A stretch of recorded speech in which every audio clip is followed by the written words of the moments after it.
அடுத்த சுற்றிலாவது இந்த கேள்விக்கான பதில்கள் கிடைக்கும் என்று நான் நம்புகிறேன். சகோதரர் அவர்கள் கூறிய அநேக காரியங்களுக்கு ஒன்று தவறாமல் ஈசா பதிலளிப்பேன் என்று நான் உறுதியாக நம்புகிறேன். பதிலளிப்பதற்கு முன்பதாக ஒரு சின்ன காரியத்தை உங்களுக்கு நான் சொல்ல விரும்புகிறேன். ஏசாயா 28:9-10 அவர் யாருக்கு அறிவை போதிப்பார், அவர் யாருக்கு உபதேசத்தை உணர்த்துவார்? பால் மறந்தவர்களுக்கும் முளை மறக்கப்பட்டவர்களுக்குமே கற்பனையின் மேல் கற்பனையும் பிரமாணத்தின் மேல் பிரமாணமும், இங்கே கொஞ்சமும் அங்கே கொஞ்சமும். இந்த பைபிளில் இருக்கிற பியூட்டி இந்த உலகத்தில் எந்த வேதத்திலும் இல்லை. ஏனென்று சொன்னால், இவர் ஒரு வார்த்தையை சொன்னார் பாருங்க. ஒரு ஞானஸ்தான சம்பவம் மத்தேயுவில் இருக்குது, மார்க்கில் இருக்குது, லூக்காவில் இருக்குது, யோவானில் இருக்குது. இவர் அந்த சம்பவங்களை பார்க்கும் பொழுது இவரே தன்னுடைய வாயால் ஒரு நல்ல விளக்கத்தை சொன்னார். வேறுபட்ட கருத்துகள் இருக்கு, நல்ல பாயிண்ட், வித்தியாசமான காரியங்கள் இருக்கு, நல்ல.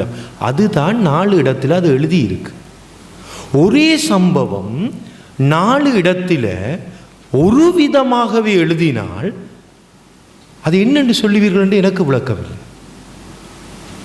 ஒரு வாத்தியார் ஒரு பாடத்தை ஒரே விதமாக 2 தரம் பிள்ளைகளுக்கு படிப்பிச்சால் நிச்சயமாக அந்த அரங்கில் ஒருவர் கூட உட்கார்ந்துருக்க மாட்டேன்.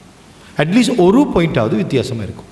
அதனால வேதம் சொல்லுது, அவருடைய அறிவை அவர் யாருக்கு போதிப்பார்னா இங்கே கொஞ்சமும் அங்கே கொஞ்சமும். நீங்கள் சுவிசேஷங்கள் எல்லாம் வாசிங்க. இயேசு ஞானஸ்தானம் பெற்ற பொழுது வானம் திறக்கப்பட்டது என்று சொல்லப்படுகின்றது. ஆனால் லூக்கா சுவிசேஷத்தில் மட்டும்தான் அவர் ஜெபம் பண்ணினார் என்று சொல்லப்படுகின்றது. லூக்கா 3:21. அநேக கிறிஸ்தவர்கள் கூட அதை கையை விட்டுருவார்கள். ஜெபம் பண்ணும் பொழுதுதான் பிதாவிட்ட இருந்து குரல் வருகின்றது. அதான் நான் ஜெபத்தோடு ஆரம்பித்தேன். இந்த ஜெபம் தான் எங்களுடைய வாழ்க்கையிலே சுவனத்தை திறக்க, பரலோகத்தை திறக்கக்கூடிய ஒரு திறவுகோல் என்பதை வேதம் தெளிவாக காட்டுகிறது. ஸோ இங்கே இருக்கிற கொஞ்சம் அங்கே இருக்கிற கொஞ்சத்தையும் ஜாயின் பண்ணும் பொழுதுதான் இந்த சத்தியம் வெளியே வரும். இப்பொழுது நான் ஒரு விஷயத்தை வாசிக்கிறேன். இதை வாசிக்கும் பொழுது நீங்கள் கவலைப்படுவீர்கள், ஆனால் அதுதான் உண்மை. உலகத்தில் கிறிஸ்தவர்களுக்கு அடுத்ததாக ஈசா நபியை நம்புகிறவர்கள் நாங்கள் என்றும், அடுத்ததாக நாங்கள் கிறிஸ்தவர்களுக்கு அடுத்ததாக ஈசா நபியை ஏற்றுக்கொள்கிற ஒரு கூட்டமாக இருக்கிறோம் என்றும் இஸ்லாமிய சகோதரர்கள் சொன்னார்கள். மிகவும் ஒரு தவறான கருத்து. நீங்கள் கேட்பீர்கள் ஏன் என்று. அப்படி சொல்கிறதுக்கு உங்களுக்கு என்ன அதிகாரம் என்று கூட கேட்பீர்கள். நான் வேதத்தில் வாசிக்க போகிறேன். மத்தேயு 7:21. பரலோகத்தில் இருக்கிற என் பிதாவின் சித்தத்தின்படி செய்கிறவன் பரலோக ராஜ்யத்தில் பிரவேசிப்பானே அல்லாமல் என்னை நோக்கி கர்த்தாவே கர்த்தாவே என்று சொல்லுகிறவன் அதில் பிரவேசிப்பதில்லை. இயேசு தெளிவாக சொல்லுகிறார், என்னை அனுப்பின பிதாவினுடைய சித்தத்தின்படி ஒருவன் செய்யாமல் என்னை இறைவனே என்று கூப்பிட்டாலும் நான் அவனை ஏற்றுக்கொள்வதில்லை. அப்படின்னா உங்கள் நிலைமை என்ன? சாதாரண ஒரு மனிதனாக இயேசுவை கூறுகிற உங்களுடைய நிலைமை என்ன?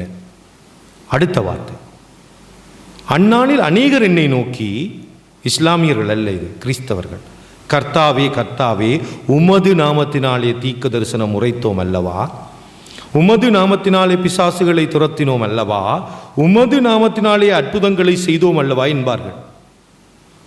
யாராவது இஸ்லாமியர்கள் சொல்ல போறீர்களா இது நீங்கள் என்று? கிறிஸ்தவர்கள், இயேசுவின் நாமத்தை வைத்து இருக்கின்ற கிறிஸ்தவர்களைத்தான் இது சொல்லுகின்றது. அவர்களுக்கு இயேசு சொல்ற பதிலை பாருங்கள்.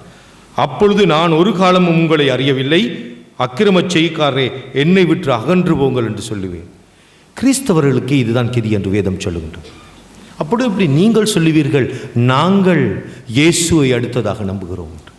இயேசுவை கர்த்தர் என்று நம்புகிறவர்கள் கூட பிதாவின் சித்தத்தை செய்யாவிட்டால் அவர்கள் கிறிஸ்தவர்கள் அல்ல.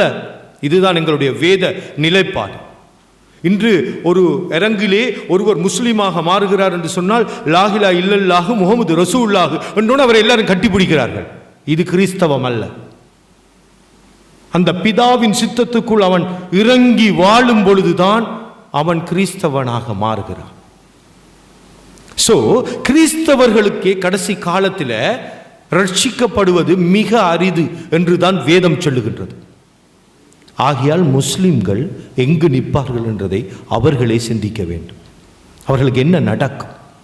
அடுத்து, இயேசுவை நாங்கள் ஒரு விதமாக ஏற்றுக்கொள்கிறோம், அவரை நாங்கள் மனிதனாக ஏற்றுக்கொள்ளுகிறோம். நல்ல கருத்துகள் வேதத்திலிருந்து அநேக காரியங்கள் முன்வைத்தார்கள். ஒன்று தவறாமல், நேரம் எனக்கு ஒப்புக் கொடுக்கும் வரைக்கும் நான் பேசிக்கொண்டே போவேன்.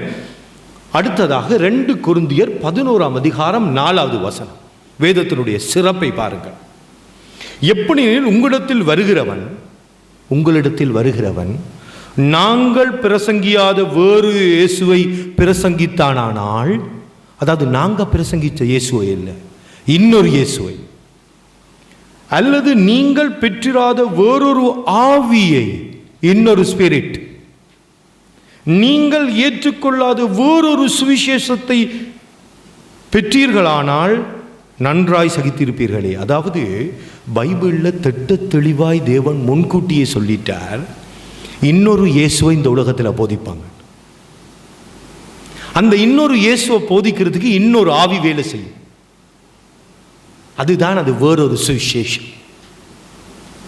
ஸோ இன்றைக்கு இயேசுவை நான் இறைவனா என்று ஏற்றுக்கொள்கிறவர்கள் கூட தள்ளப்பட போறார்.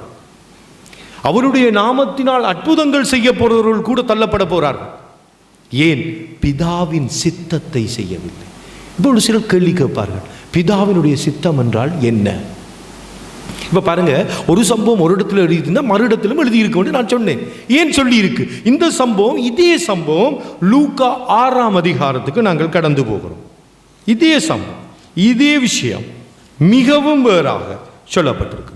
லூக்கா 6ஆம் அதிகாரம் 46. என்னை ஆண்டவரே ஆண்டவரே என்று நீங்கள் சொல்லியும் நான் சொல்லுகிறபடி நீங்கள் செய்யாமல் போகிறது என்ன? என்னிடத்தில் வந்து என் வார்த்தைகளை கேட்டு அவன்படி செய்கிறவன் யாருக்கு ஒப்பாயிருப்பேன் என்று உங்களுக்கு காண்பிப்பேன். ஆழமாய் தோன்றி கற்பாறையின் மேல் அத்திவரம். மத்தேயு 7ஆம் அதிகாரம் 21 23 வரை வாசித்தேன். நீங்கள் 24 25 வாசித்தால் இந்த லூக்காவிலே இருக்கின்ற 6 47 48 தான் அங்கும் இருக்கின்றது.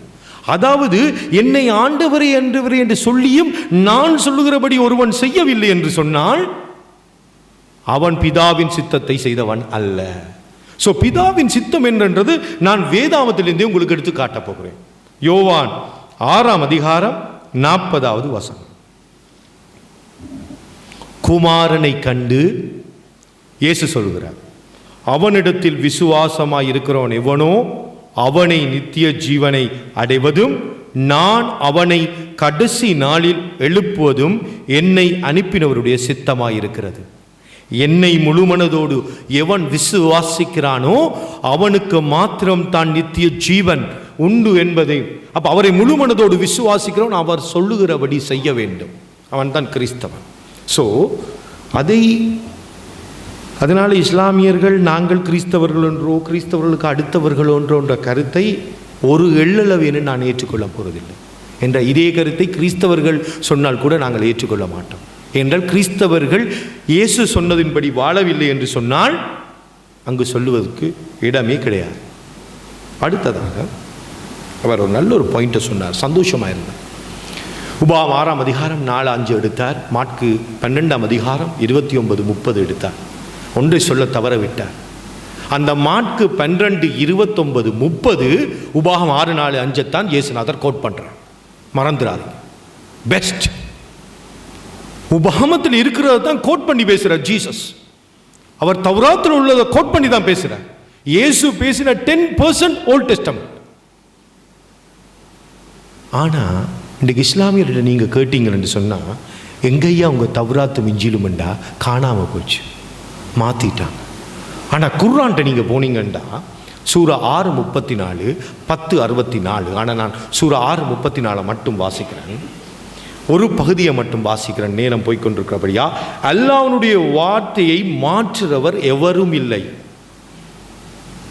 செய்தி திட்டமாக உம்மிடம் வந்திருக்கின்றது.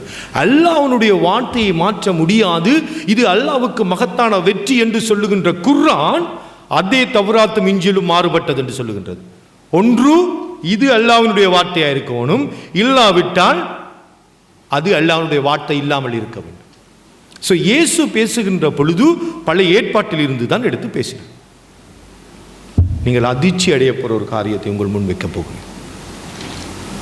அதாவது இஸ்லாமியர்களுடைய நம்பிக்கை, நாங்கள் இறைவனை தவிர யாரையும் வழிபட மாட்டோம், ஒரே கடவுளை வழிபடுவோம். இந்த புத்தகத்தில் அந்த நம்பிக்கை இல்லை என்று தான் நான் சொல்லுவேன்.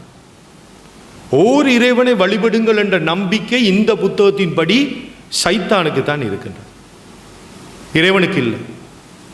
அப்போ நீங்கள் கேட்கலாம், அதை நீங்கள் எப்படி சொல்லுகிறீர்கள்?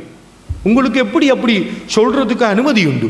இந்த புத்தகத்தை பார்த்து, இந்த புனிதமான புத்தகத்தை பார்த்து நீங்கள் எப்படி சொல்லுவீர்கள் இது சைத்தானுக்கு தான் என்று? சூரா 7ஆம் அதிகாரம் 11 வாசிக்க போகிறேன், கேளுங்கள். இன்னும் திட்டமாக நாங்கள் உங்களை படைத்தோம், பின்பு உங்களுக்கு உருவமைத்தோம், அதன் பின்னர் ஆதாமுக்கு சிரம்பணியுங்கள் என்று மலக்குகளுக்கு நாம் கூறினோம்.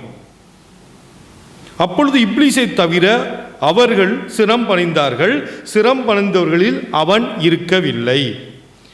நான் உனக்கு கட்டளையிட்ட சமயத்தில் சிரம் பணிந்தவர்கள் உன்னை தடுத்தது எது என்று கேட்டான். அதற்கு நான் அவரை விட மேலானவன், நீ என்னை நெருப்பால் படைத்தாய், அவரையோ கனிமண்ணால் படைத்தாய் என்று அவன் கூறினான். இகழப்பட்டவனையும் விரப்பட்டவனையும் நீ இதிலிருந்து வெளியேறி விடு, அவர்கள் உன்னை பின்பற்றுவர்களையும் உங்கள் அனைவரிலிருந்து நிச்சயமாய் நான் நரகத்தில் நான் நிரப்புவேன் என்றான். அதாவது இந்த புத்தகம் என்ன சொல்லுது தெரியுமா? முதல் ஆதாம படைச்சிட்டு மலக்குகளுக்கு தேவன் கட்டளை இடுகிறார், அவனுக்கு வணங்க சொல்லி, சுஜூது செய்ய சொல்லி. சைத்தான் என்ன தெரியுமா சொல்றான்? அல்லாஹ் வணங்க மாட்டான்னு சொல்லி, அவன் அல்லாஹ் வணங்க மாட்டான் என்று சொன்னா தான் தவறு. அவன் சொல்றான், என்னை விட இழிவான படைப்பை நான் விழுந்து வணங்க. இதைத்தான் நாங்களும் சொல்லுறோம், இழிவான படைப்புகளை வணங்க சொல்லுகின்ற ஒரு புத்தகம் இது. முதல் மனிதனை, இதை இஸ்லாமியர்கிட்ட கேட்டா, இல்லை அது முதல் வந்த சட்டம், பிற வந்த சட்டம், அது மெலக்கு கொடுத்த சட்டம், அரபுல போய் பார்ப்போம், தமிழ்ல பார்ப்போம், இல்ல கீழால போ சொன்னவர். உங்களுக்கு தெரியுமா, இந்த குர்ஆனிலே எந்த பாவத்தை மன்னிக்க மாட்டான் என்று இறைவன் சொல்லி இருக்கார் தெரியுமா? ஒரு பாவத்தை மன்னிக்க மாட்டான் என்று இறைவன் திட்ட தெளிவாக சொல்லி இருக்கிறார். எல்லா பாவத்தையும் மன்னிக்கிற இறைவன் ஒரு பாவத்தை மன்னிக்க மாட்டான். என்னன்னு பார்ப்போம். சூரா 4:48 அதே சூறாவில் 116 இருக்கு. நிச்சயமாக அல்லாஹ் தனக்கு இணை வைக்கப்படுவதை மன்னிக்க மாட்டான். ஆனா என்ன கவலை தெரியுமா? அந்த அல்லாவே தான் இணை வைக்க சொல்லுகிறான். எந்த பாவத்தை அல்லாஹ் மன்னிக்க மாட்டான் என்று இஸ்லாமியர்களுக்கு சொல்றானோ அந்த பாவத்தை முன்னுக்கு கட்டளை இடுவதே அல்லாஹ் என்றுதான் இந்த குர்ஆனில் சொல்லப்பட்டிருக்கின்றது. பொதுவாக ஒரு மனிதனுக்கு இருக்கிற அறிவு அதுதான். சைத்தான் சொல்றது எந்த தவறும் இல்லை, நான் மேலானவன், அவன் கீழானவன். இதைத்தான் இப்ப இவர்கள் அரை மனிதமாக சொல்லுகிறார்கள். சர்வ வல்லமுள்ள இறைவன் எங்களை படைத்தவன், அவனை தவிர யாருக்கு நாங்கள் அடிபணியக்கூடாது, வழிபடக்கூடாது. அவனே சொல்லுகிறான், ஐயா நீ போய் வணங்கு. ஆனால் அது எத்தனை தரம் இருக்கு தெரியுமா? குர்ஆன்ல 7 தரம், 7 இடத்துல. ஆனா இயேசுண்ட மரணத்தை குறித்து எத்தனை தடம் இருக்கு தெரியுமா? ஒரே ஒரு தடத்துல. இங்குதான் குழப்பம். பைபிள் எத்தனை முறை சொன்னாலும் ஒவ்வொரு வார்த்தைகளையும் ஆணித்தரமாய் ஒவ்வொரு அதிகாரத்தையும் தேடி பாருங்கள், வித்தியாசமான கருத்துக்களை சொல்லிக் கொண்டு போகும். அதான் இங்கே கொஞ்சமும் அங்கே கொஞ்சமும். இதை குறித்து நான் மேலும் பேசுவேன். இப்ப பைபிளோட தெளிவுக்கு உங்களுக்கு நான் கொண்டு வர போகிறேன். அப்போஸ்தலர் 10ஆம் அதிகாரம் 25-26. அதாவது பேதுரு ஒரு வீட்டுக்குள்ள நுழைகிறார்.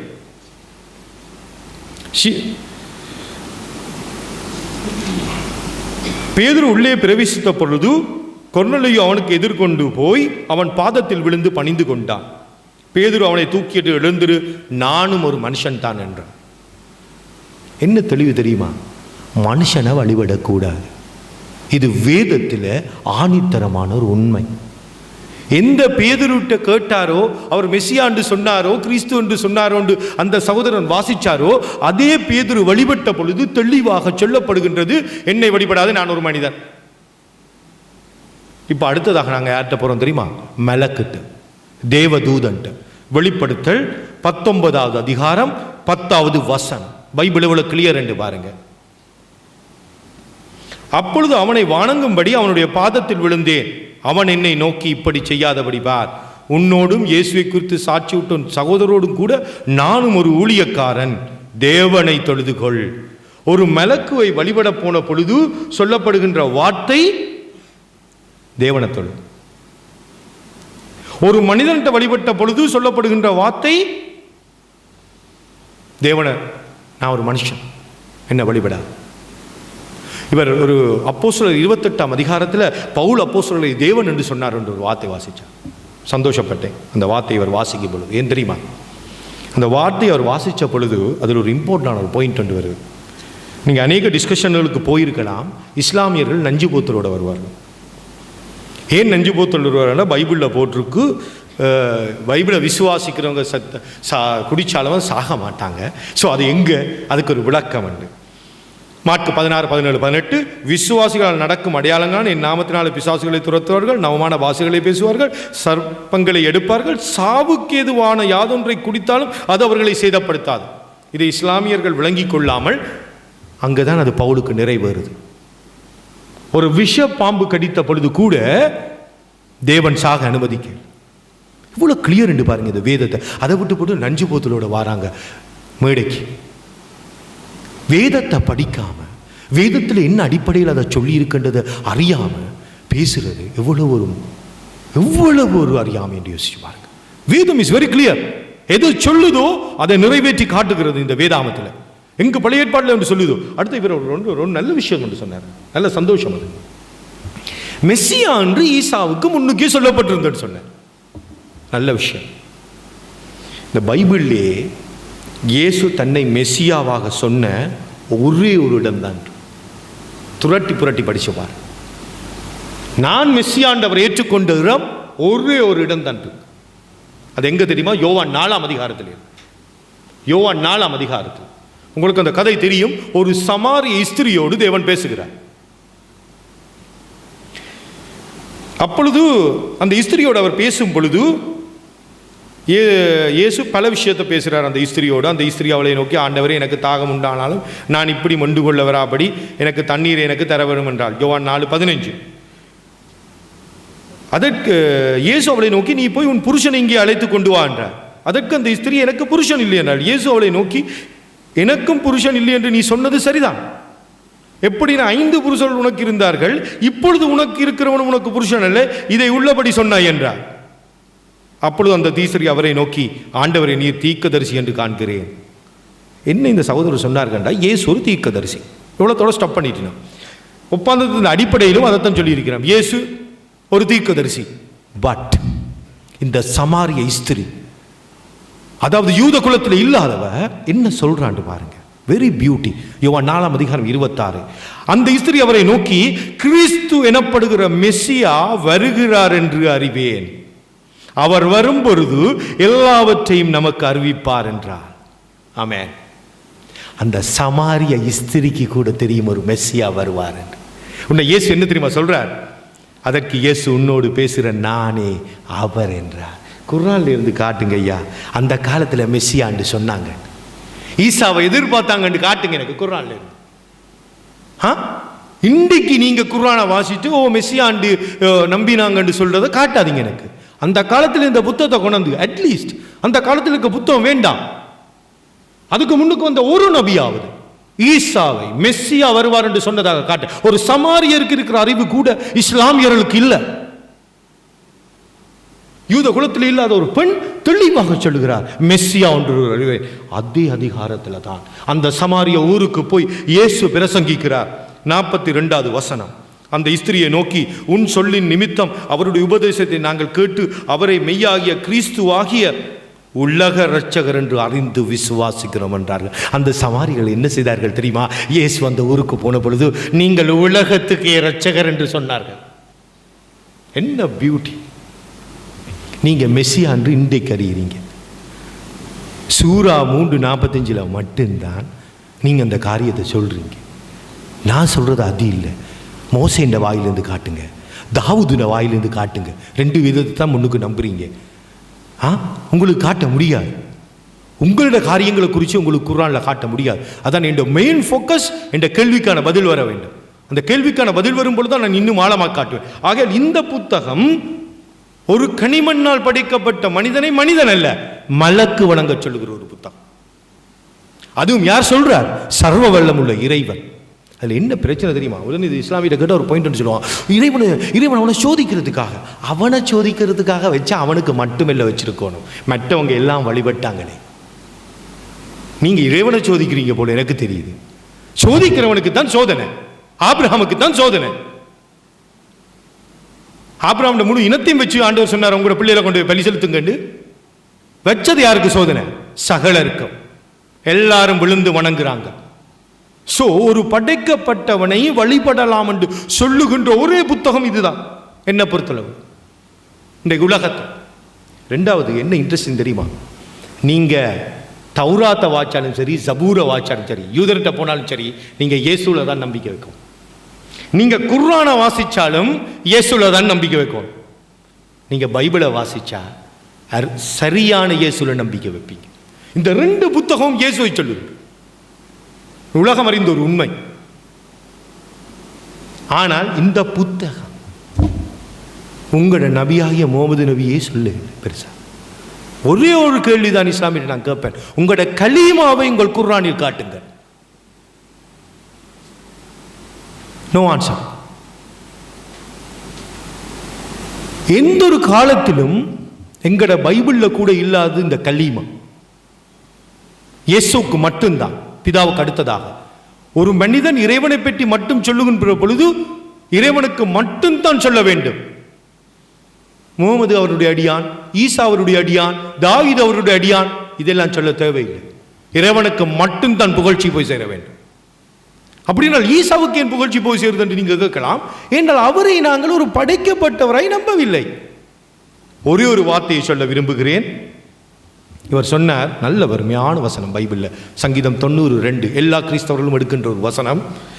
அவருக்கு தொடக்கம் முடிவும் இல்லை. அதே பழைய ஏற்பாட்டிலே நான் இயேசுவுக்கு காட்டப் போகிறேன், தொடக்கம் முடிவும் இல்லை என்று. மீகா 5:2 வசனம். மீகா 5:, இப்ராத் எனப்பட்ட பெத்லகேமே, நீ யூதேயாவில் 1000களுக்குள்ளே சிறியதாயிருந்தும் இஸ்ரவேலை ஆளப்போகிறவர் உன்னிடத்திலிருந்து புறப்பட்டு என்னிடத்தில் வருவார். அவருடைய புறப்படுதல் அநாதி நாட்களாகிய பூர்வத்தினுடையது. Same Greek word in the Old Testament. What is this? Jesus. நாங்கள் இயேசுவை காட்டும் பொழுது நியூ டெஸ்டமென்ட்டில் இல்லை, ஓல்ட் டெஸ்டமென்ட்லேருந்து காட்டுவோம். ஏன்னு சொன்னால் நாங்கள் ஓல்ட் டெஸ்டமென்ட் கிறிஸ்டியன் மேலே, நியூ டெஸ்டமென்ட் கிறிஸ்டியன் மேலே, பைபிள் கிறிஸ்டியன். அல்லாஹ்வினுடைய வந்த எல்லா வேதங்களையும் வைத்திருக்கின்ற ஒரு கூட்டம்.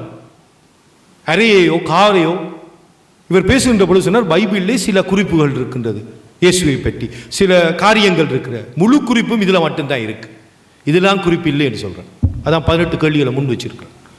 இதில் இந்த 18 கேள்விகளுக்கு நீங்கள் பதில் சொல்லுவோம்.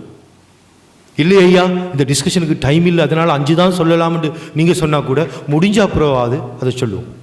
ஆகையால் தெளிவாக ஒரு காரியத்தை சொல்லுங்கள். நீங்கள் என்னத்தை இயேசுக்கு முன்வைக்கிறீங்களோ அதை வேதத்திலிருந்து காட்டுவோம். இயேசு யார் என்று கேட்குறீங்களோ கேள்விகளை முன்வைங்க, ஒவ்வொன்றா முன்வைங்க. நீங்கள் அந்த அல்லாஹ் என்னிலும் பெரியவர் என்று வச்சிங்க. இந்த டைம் முடியுது, அடுத்த நிமிஷத்தில் அல்லாஹ்வுக்கு Isa is equal and eternal with God என்றது தெளிவாக காட்டு. பிஸ்மில்லாஹிர்ரஹ்மானிர்ரஹீம்.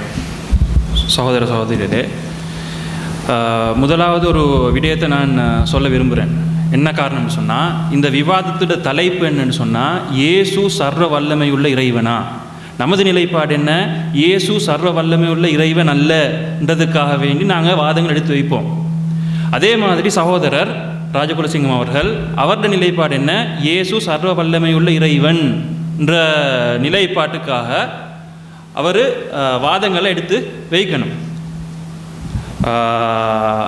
சகோதரர் சில கேள்விகளை கேட்டார். சில கேள்விகளை ஒரு எழுத்து வடிவத்திலும் அதே மாதிரி அவருடைய உரையிலும் கேட்டார். சொல்லிக்கொள்ள விரும்புகிறேன், இந்த கேட்ட கேள்விகளில் ஒரு கேள்விகள் அடுக்கிக் கொண்டே போனார். 20 கேள்விகள், கிட்டத்தட்ட 18 கேள்விகள் அடுக்கிக் கொண்டே போனார். இந்த கேள்விகளில் எந்த ஒரு கேள்வியாவது, ஒரு கேள்வியை தவிர, அதை நாங்கள் சொல்லுவோம், அதுக்கு பதில் சொல்லுவோம், ஒரு கேள்வியை தவிர மற்ற எந்த கேள்வியாவது அவர் முன்வைத்த கேள்விகள் தலைப்புக்கு உட்பட்டதா, தலைப்புக்கு சம்பந்தமா? உதாரணமாக பாருங்கள், மரியம் அலைஹிஸ்ஸலாம் திருமணம் முடித்தாளா, இது தலைப்புக்கு சம்பந்தமா? அதே மாதிரி மரியம் அலைஹிஸ்ஸலாத்துக்கு உணவு கொடுத்தது யார், தலைப்புக்கு சம்பந்தமா? இதே மாதிரி சொல்லிக்கொண்டே போகலாம். இந்த ஒவ்வொரு வசனம், ஒவ்வொரு கேள்விகளும் அவர் சொன்னார். இந்த கேள்விகளுக்கு பதில் சொன்னால்தான் அவர் அதுக்குரிய பதில்களை சொல்வார் என்று ஒரு கருத்தை பதிவு செய்தார். ஆனால் இந்த கேள்விகள் தலைப்புக்கு உட்பட்டதான்றது தான் நம்மளுடைய கேள்வி. நம்ம என்ன கேட்குறோம்டா, இந்த கேள்விகள் தலைப்புக்கு உட்பட்டதா? இல்லை. ஒரே ஒரு கேள்வியை கேட்டார், அதுக்கு நாம் சந்தர்ப்பம் வரும் பொழுது பதில் சொல்லுவோம். எந்த கேள்வி, அதை சொல்லிக்கொள்கிறேன். இறைவனுடைய வார்த்தை என்று ஈசா அலைஹிஸ்ஸலாம் இயேசுவுக்கு சொல்லப்படுது.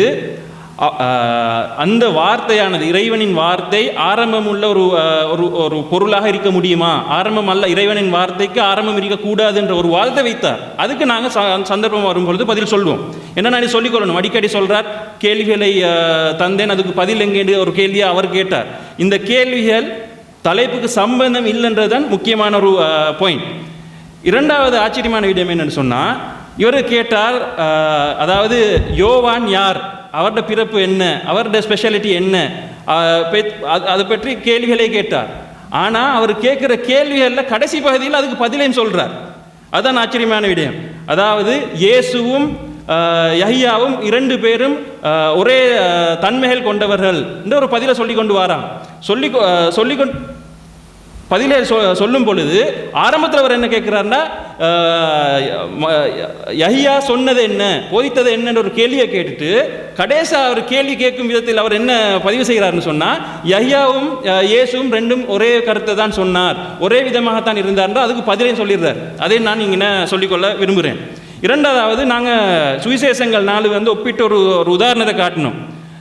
ஞானஸ்நானத்தை பற்றி எப்படி அந்த சம்பவம் நாளடைவில் திரிவுபடுத்தப்பட்டிருக்குதுன்றதுக்கு ஒரு உதாரணத்தை காட்டினோம். இது ஏன் காட்டினோம்னு சொன்னால், சுவிசேஷங்கள் ஒவ்வொரு சபைகளுக்கு, அதாவது ஒவ்வொரு சமூகங்களுக்கு அனுப்பப்பட்டது.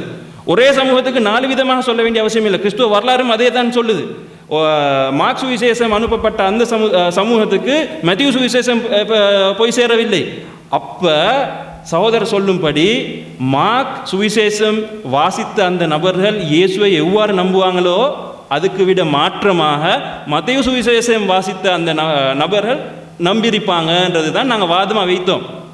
எப்படி அந்த ஒரு சம்பவம் ஒவ்வொரு சுவிசேஷங்களிலும் திரிவுபடுத்தப்பட்டிருக்கின்ற வாதத்தை வைத்தோம். அந்த வாதத்துக்கு மறுப்பு சொல்லாமல் 4 கோணங்களில் 4 விதமாக ஒரே சம்பவத்தை பதிவு செய்யப்பட்டிருக்கிற ஒரு பதிலை சொன்னார். அதுக்குரிய மறுப்பாக நான் இதை பதிவு செய்கிறேன்.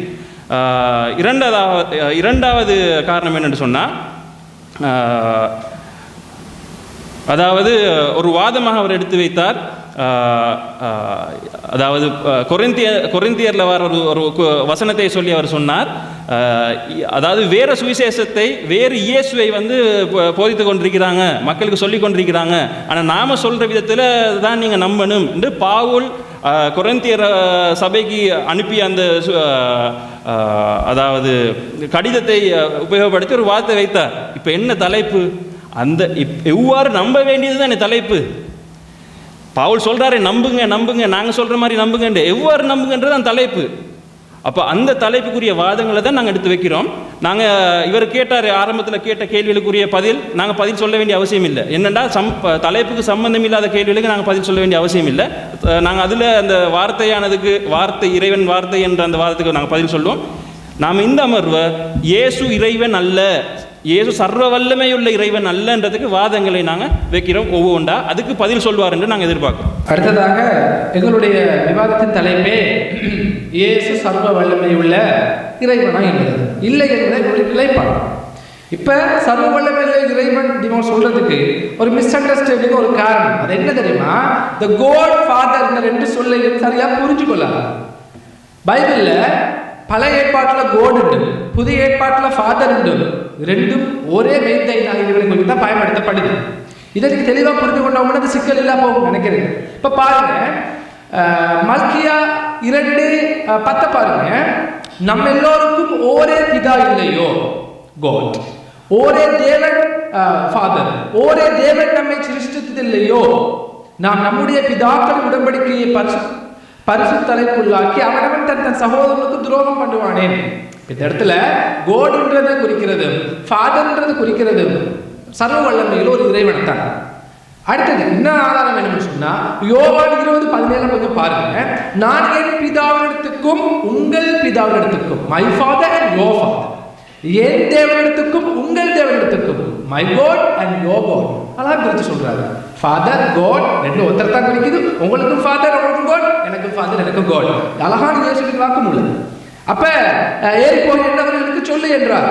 சரி, இன்னும் விளக்கமா உங்களுக்கு ரெண்டு ஒன்றை தான் குறிக்குதுன்னு தேவைன்னு சொன்னா இன்னும் தரனாங்க. லூக்கா 12:6 மத்தேயு 10:29 ஒரே சம்பவத்துக்கு ரெண்டு வார்த்தையும் பயன்படுத்தப்படுது. பாருங்க, லூக்கா 12:6 2 காசுக்கு 5 அடைக்கலான் குருவிகளை விற்கிறார்கள் அல்லவா, அவைகளில் ஒன்றாயினும் தேவனால் மறக்கப்படுவதில்லை. இந்த இடத்துல தேவனோட வேர்ட் யூஸ் பண்ணப்படுதா? ஓகே. இதே சம்பவம் மத்தேயு 10:29 பாருங்க. 1 காசுக்கு 2 அடைக்கலான் குருவிகளை விற்கிறார்கள் அல்லவா, ஆயினும் உங்கள் பிதாவின் சித்தம் இல்லாமல் அவைகளில் ஒன்றாயினும் தரையிலே. ஆக தெளிவாக வசனங்களூடாக காட் ஃபாதர், பிதா தேவன், இது இரண்டும் சர்வ வல்லமையுள்ள ஒரே இறைவனை பயன்படுத்தக்கூடிய ஒத்த கருத்துள்ள 2 சொற்கள். இதை நாங்கள் இங்கே பதிவு செஞ்சு கொள்றோம். இன்னும் உதாரணங்கள் இருக்குது, நேரத்தை கருத்துல கொண்டு நான் என்ன செய்யறேன், இது போதும்னு நினைக்கிறேன். அதே போல தன்னுடைய பிதா என்று சொல்லி இயேசு சொன்ன வாக்குமூலத்தையும் நான் பதிவு செஞ்சு கொள்ள விரும்புகிறேன். யோவான் 8:54 எடுத்து பாருங்க. இயேசு பிரதியுத்தரமாக என்னை நானே மகிமைப்படுத்தினால் அந்த மகிமை வீணாயிருக்கும். என் பிதா என்னை மகிமைப்படுத்துகிறவர், என் பிதா என்னை மகிமைப்படுத்துகிறவர், அவரை உங்கள் தேவன் என்று நீங்கள் சொல்லுகிறீர்கள். என் பிதா என்னை மகிமைப்படுத்துகிறவர், அவரை உங்கள் தேவன் என்று நீங்கள் சொல்லுகிறீர்கள். தெளிவான வசனம். சரி, பாவம் கூட தேவனை பிதா என்று அழைச்சிருக்கிறார். அதுக்கு ஒரு நான் 1 கொரிந்தியர் 8:6 பாருங்க. பிதாவாகிய ஒரே தேவன் நமக்குண்டு, பிதாவாகிய ஒரே தேவன் நமக்குண்டு, அவராலே சகலம் உண்டாயிருக்கிறது, அவருக்கென்று நாமும் உண்டாயிருக்கிறோம், இயேசு கிறிஸ்து என்னும் ஒரே கர்த்தரும் நமக்குண்டு. சரியா? அவர் மூலமாய் சகலம் உண்டாயிருக்கிறது, அவர் மூலமாய் நாம் உண்டாயிருக்கிறோம். கொரிந்தியர் 8:6. அதே போல 2 கொரிந்தியர் 1:3 நீங்க பாருங்க. நமது கர்த்தராகிய இயேசு கிறிஸ்துவின் பிதாவாகிய தேவனும். இதைவிட தெளிவா நான் ஆதாரங்கள் எடுத்து வைக்க அவசியம் இருக்காது. நம்முடைய கர்த்தராகிய இயேசு கிறிஸ்துவின் பிதாவாகிய தேவனும், இரக்கங்களின் பிதாவும், சகல விதமான ஆறுதலின் தேவனுமாய் இருக்கும். ஸ்தோத்திரம். ஓகே. எனவே இப்ப பாருங்க, சர்வ வல்லமையுள்ள இறைவன் காட் ஃபாதர் எல்லாம் அந்த ஒருவனை தான் குறிக்குது என்று நாங்கள் புரிஞ்சு கொண்ட பிறகு எங்களுடைய ஆராதனை, ஜெபம், துதி எப்படி சொன்னாலும் வணக்கங்கள் எல்லாம் அந்த ஒரே இறைவனுக்கு தான் செலுத்தப்பட்டிருக்குது. அதை நாங்க பார்க்கிறோம். மத்தேயு 6:9 தொடக்கம் 12 பாருங்க. நீங்கள் ஜெபம் பண்ண வேண்டிய விதமாவது பரம மண்டலங்கள் இருக்கின்ற எங்கள் பிதாவே. இப்ப யாரை கூப்பிடணும்? நீங்க ஒரே சர்வ வல்லமை உள்ள அந்த இறைவனை மாத்திரம்தான் நீங்க கூப்பிட்டு ஜெபம் பண்ணணும். எனவே அதே போல பாருங்க, ரோமர் 8:15 பாருங்க. அந்தபடி திரும்ப பயப்படுவதற்கு நீங்கள் அடிமைத்தனத்தின் ஆவியை பெறாமல் அப்பா பிதாவே என்று கூப்பிட பண்ணுகிற புத்திர சுவாகரத்தை அப்படி சொல்லுது. அதே போல இன்னும் உங்களுக்கு வேணுமா? எபேசியர் 1:17 நீங்க கொஞ்சம் பாருங்க. நம்முடைய கர்த்தராகிய இயேசு கிறிஸ்துவின் தேவனும் மகிமையின் பிதாவுமானவர் தம்மை நீங்கள் அறிந்து கொள்வதற்கான ஞானத்தையும் தெளிவையும் அளிக்கிற ஆவியை உங்களுக்கு தந்தருள வேண்டும் என்று. எனவே மிக தெளிவான வாதம் எங்களுடைய பைபிளில் பயன்படுத்தப்படுகின்ற காட் ஃபாதர் இரண்டும் சர்வ வல்லமையுள்ள இறைவனைத்தான் குறிக்குது. அடுத்தது யோவான் 17:1 தொடக்கம் 3 ஃபைனலா பாருங்க. இதுதானே வாதம். நீங்க பாருங்க, இயேசு இவைகளை சொன்ன பின்பு தம்முடைய கண்களை வானத்துக்கு ஏறெடுத்து, சரியா? காட் ஃபாதர் என்ன ஒண்ணுன்னு சொல்லிட்டேன்னா இந்த வாதம் பாருங்க. இயேசு இவைகளை சொன்ன பின்பு தம்முடைய கண்களை வானத்துக்கு ஏறெடுத்து பிதாவே, இயேசு கூப்பிடுறாரு, யாரை கூப்பிடுறாரு? பிதாவே, வேலை வந்தது, நீர் உம்முடைய குமாரனுக்கு தந்தருளின யாவருக்கும் அவர் நித்திய ஜீவனை கொடுக்கும் பொருட்டு மாம்சமான யாவர் மேலும் நீர் அவருக்கு அதிகாரம் கொடுத்தபடியே உம்முடைய குமாரன் உம்மை மகிமைப்படுத்தும்படிக்கு நீர் உம்முடைய குமாரனை மகிமைப்படுத்தும். ஒரே மெய்தேவனாகிய உண்மையும், only true God, ஒரே மெய்தேவனாகிய உன்னையும் நீர் அனுப்பினவராகிய இயேசு கிறிஸ்துவையும் அறிவதே நித்திய ஜீவன். இதுதான் கொள்கை, தெளிவாக சொல்லப்பட்டிருக்கிறது. ஒரே மெய்தேவனாகிய உன்னையும் இயேசு சொல்றாரு இல்லையா? அப்ப நான் கடவுள் இல்லைன்னு அழகா என்ன செய்யறாரு? அந்த கடவுளை ஒத்துக்கொண்ட வாசகம் தானே இது, வாக்குமூலம் தானே. அப்ப ஒருவன் மாத்திரம் ஒன்றான இறைவன் என்றால் அவனை தவிர இயேசு உட்பட வேறு யார் இறைவனாக இருக்க முடியாது என்பது மிக தெளிவான வசனங்களோடாக நான் எடுத்து வைக்கும் பாதம். அப்ப இயேசு பிதா இல்லை தானே? அப்ப இயேசு ஃபாதரோ கூட கிடையாது, இயேசு பிதா இல்லைன்னு ஆயிடுச்சு. ஏண்டா என் பிதாவே இயேசு என்ன செய்யறாரு? அழைக்கிறாரு. அதே போல இயேசு பிதா இல்லாட்டி இயேசு இறைவனும் கிடையாது. அன்பானவர்களே, மத்தேயு 23:9 பாருங்க. பூமியிலே ஒருவனையும் உங்கள் பிதா என்று சொல்லாதிருங்கள். பூமியில யாரையும் ஃபாதர்னு சொல்லாங்க. மை ஃபாதரோட வாப்பான்னு மை ஃபாதர்னு யாரும் கூப்பிடலதா? நாங்க கூப்பிடுறது இல்லையா? அப்ப பூமியிலே ஒருவரே உங்கள் பிதா என்று சொல்லாதிருங்கள், பரலோகத்தில் இருக்கின்ற ஒருவரே உங்களுக்கு பிதாவா இருக்கிறார். அன்பான, இதை எப்படி நாம் புரிஞ்சு கொள்வோம்? தெளிவா புரிஞ்சு கொள்வோம் இல்லையா? இப்ப பூமியில இயேசு வாழ்றாரு. அப்ப பூமியில உள்ள யாரையும் பிதான்னு கூப்பிடாதீங்க. சோ தயவு செய்து இயேசுவை வானம் என்று அப்படி கூப்பிடாதீங்கன்னு சொல்லிட்டாரு. எனவே அவரை நீங்கள் பிதா என்றோ கடவுள் என்றோ கூப்பிடாதீர்கள், பரலோகத்தில் இருக்கின்ற ஒருவரே உங்களுக்கு பிதாவா இருக்கிறார். ஏகத்துவ கொள்கையை தெளிவாக பைபிள் எடுத்து முன் வைக்கிறது. இதுக்கு பிறகு நீங்க மறுப்பீர்களாக இருந்தால் உண்மையே இந்த பைபிள் வசனங்களை நீங்க மறுக்க வேண்டும் அல்லது மாற்று விளக்கம் கூற வேண்டும். அடுத்ததாக இறைவனுடைய இலக்கணங்களை பொறுத்த வரைக்கும் யார் இறைவன் என்ற இலக்கணம் பழைய ஏற்பாடு புதிய ஏற்பாடு பைபிள் தெளிவா சொல்லுது. அதுல இறைவனுக்குரிய ஒரு இலக்கணம் என்னன்னு சொன்னா, இறைவனை யாரும் காண முடியாது. இதுதான் பைபிள் சொல்லுகின்ற இறைவனுக்குரிய இலக்கணம். இதை நீங்க யாத்திராகமம் 33:20 நீங்க பாருங்க. நீ என் முகத்தை காண மாட்டாய், ஒரு மனுஷனும் என்னை கண்டு உயிரோடு இருக்க கூடாது என்றார். இறைவனை கண்டு மனுஷன் உயிரோடு இருக்க கூடாது, இறைவனை காண முடியாது. இது முதலாவதா. இரண்டாவது வசனத்தை நான் தாரேன், புதிய ஏற்பாடு யோவான் 5:37. என்னை அனுப்பின பிதா தாமே என்னை குறித்து சாட்சி கொடுத்திருக்கிறார்.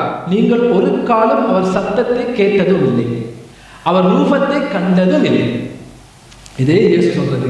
நீங்க இறைவனுடைய சத்தத்தை கேட்டதும் கிடையாது, அவருடைய ரூபத்தை கண்டதும் கிடையாது. சரி, முதலாவது யோவான் 4:12 எடுத்து பாருங்க. தேவனை ஒருவரும் ஒருபோதும் கண்டதில்லை, நாம் ஒருவரிடத்தில் ஒருவர் அன்பு கூர்ந்தால் தேவன் நமக்குள் நிலைத்திருக்கிறார், அவருடைய அன்பும் நமக்குள் பூரணப்படும். ஒருபோதும் கண்டதில்லை சொல்லப்படுதா இல்லையா? இன்னும் உங்களுக்கு தார முதலாவது இடத்தில் 6:16 பாருங்க. அவர் ஒருவரே மரணம் இல்லாதவரும் ஒருவர் நெருங்க முடியாத ஒளியில் வாழுகிறவரும் மனுஷரில் ஒருவரும் காணாதவரும் காணக்கூடாதவருமாக இருக்கின்றார். அவருக்கே கடவுள் நித்திய வல்லமையும் உண்டாயிருப்பதாக.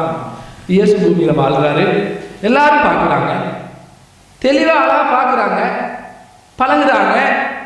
அந்த ஆதாரங்கள் எல்லாம் பைபிள்ல இருக்குது. இப்ப கடவுள் என்ன செய்யுது? கடவுள் இலக்கணம் என்ன? அவரை காண முடியாது, அவருடைய யோசை கேட்டிருக்க மாட்டாங்க, அவர் ரூபத்தை பார்த்திருக்க மாட்டாங்க. எனவே உண்மையான மெய்தேவனுடைய இலக்கணம் இயேசுவுக்கு பொருந்தவே இல்லை. இயேசுவை நீங்கள் கடவுள் என்று கூறினால் இதுக்கு என்ன பதில் சொல்ல போறீங்க? குர்ஆன் அழகா சொல்லுது, லா துத்ரிகுல் அப்சார் வ ஹுவ யுத்ரிகுல் அப்சார். இறைவனை யாரும் காண முடியாது, இறைவன் எல்லோரையும் பார்த்து கொண்டிருக்கிறார். தெளிவாக அதே கடவுளுக்கு இலக்கணம் குர்ஆனிலே சொல்லப்பட்டிருக்கிறது. எனவே கடவுள் என்பவர் காணப்பட முடியாதவர். இயேசு பூமியில வாழ்ந்தார், காணப்படக்கூடியவராக இருந்தார் என்பதுதான் எங்களுடைய. அடுத்ததாக இயேசுவும் தேவனும் ரெண்டு பேரும் ஒன்றுதான், ரெண்டு பேரும் கடவுள் தான் சொல்றாங்க இல்லையா? தெளிவா பைபிள்ல ரெண்டு பேரும் வேற வேற ஆட்கள், வித்தியாசமான ஆட்கள் பைபிள் வசனங்கள் தெளிவாக எங்களுக்கு சொல்லுது. அப்ப நீங்க பாருங்க, யோவான் 14:1 மூணாவது வாதம், உங்கள் இருதயம் கலங்காதிருப்பதாக, தேவனிடத்தில் விசுவாசமாயிருங்கள், என்னிடத்திலும் விசுவாசமாயிருங்கள். அப்ப ரெண்டு பேரும் ஒன்று உண்டா, என்னிடத்தில் விசுவாசமா சொல்லிட்டு போனா போச்சு. மறுபடியும் தேவனிடத்தில் விசுவாசமாயிருங்கள், என்னிடத்தில் விசுவாசம் அல்லாஹ் பிரித்து சொல்றாங்க இல்லையா? அத்தீயுல்லாஹ் அத்தீயுர் ரசூல், அல்லாஹ்க்கு கட்டுப்படுங்க, தூதருக்கு கட்டுப்படுங்க. தேவனிடத்தில் விசுவாசமாயிருங்கள், என்னிடத்தில் விசுவாசமாயிருங்கள். இயேசு பிதா என்ற சொல்லை பயன்படுத்தாமல் இந்த வசனத்துல தேவன் என்ற சொல்லையே பயன்படுத்துறதன் மூலம் இயேசுவுக்கு வேறு தேவன், இயேசு வேறு, தேவன் வேறு பாருங்க. தேவனிடத்தில் விசுவாசமாயிருங்கள், என்னிடத்தில், ஃபாதர் கூட சொல்லல, காட் தேவனிடத்தில் விசுவாசமாயிருங்கள், என்னிடத்தில் விசுவாசம் அழகா பிரிச்சு சொல்லிக்கிறாங்க. அது மட்டுமா, இயேசுவுக்கும் தேவனுக்கும் 2 வகையான நாட்டம் இருந்திருக்கு. 2 பேரும் ஒரே ஆளா இருந்தா ஒரு வகையான நாட்டம் தானே இருக்கணும், வித்தியாசமான நாட்டம் இருக்க முடியாது இல்லையா? இப்ப பாருங்க, மத்திய 26:39 நீங்க பாருங்க. சற்று அப்புறம் போய் முகங்குப்புற விழுந்து, என் பிதாவே, இந்த பாத்திரம் என்னை விட்டு நீங்க கூடுமானால் நீங்கும்படி செய்யும், ஆகிலும் என் சித்தத்தின் படி அல்ல உம்முடைய சித்தத்தின் படியே ஆக கடவுள் என்று ஜெபம் பண்ணினார். இப்ப அவருக்கு ஒரு சித்தம் இருந்திருக்குது, இவருக்கு ஒரு சித்தம் இருந்திருக்குது, 2 வெவ்வேறானவர்கள். எனவே தெளிவான பைபிளுடைய வசனங்களின் படி இயேசு வேறு, தேவன் சர்வ வல்லமையுள்ள இறைவன் வேறு என்பதை நாங்கள் மிக தெளிவாக எடுத்து வைத்திருக்கிறோம். இன்னும் உங்களுக்கு சொல்லணும் சொன்னா, 2 சாட்சிகள் ஒரு சம்பவம் வருது. நீங்க பாருங்க, யோவான் 8ஆம் அதிகாரம் 14 தொடக்கம் 18 வரை வசனங்கள். அதாவது 2 சாட்சிகள், தேவனுடைய சாட்சியும் இயேசுடைய சாட்சியும் வெவ்வேறான சாட்சிகள் என்று சொல்லப்படுது. நீங்க பாருங்க வசனத்தை, நீண்ட வசனம் அது.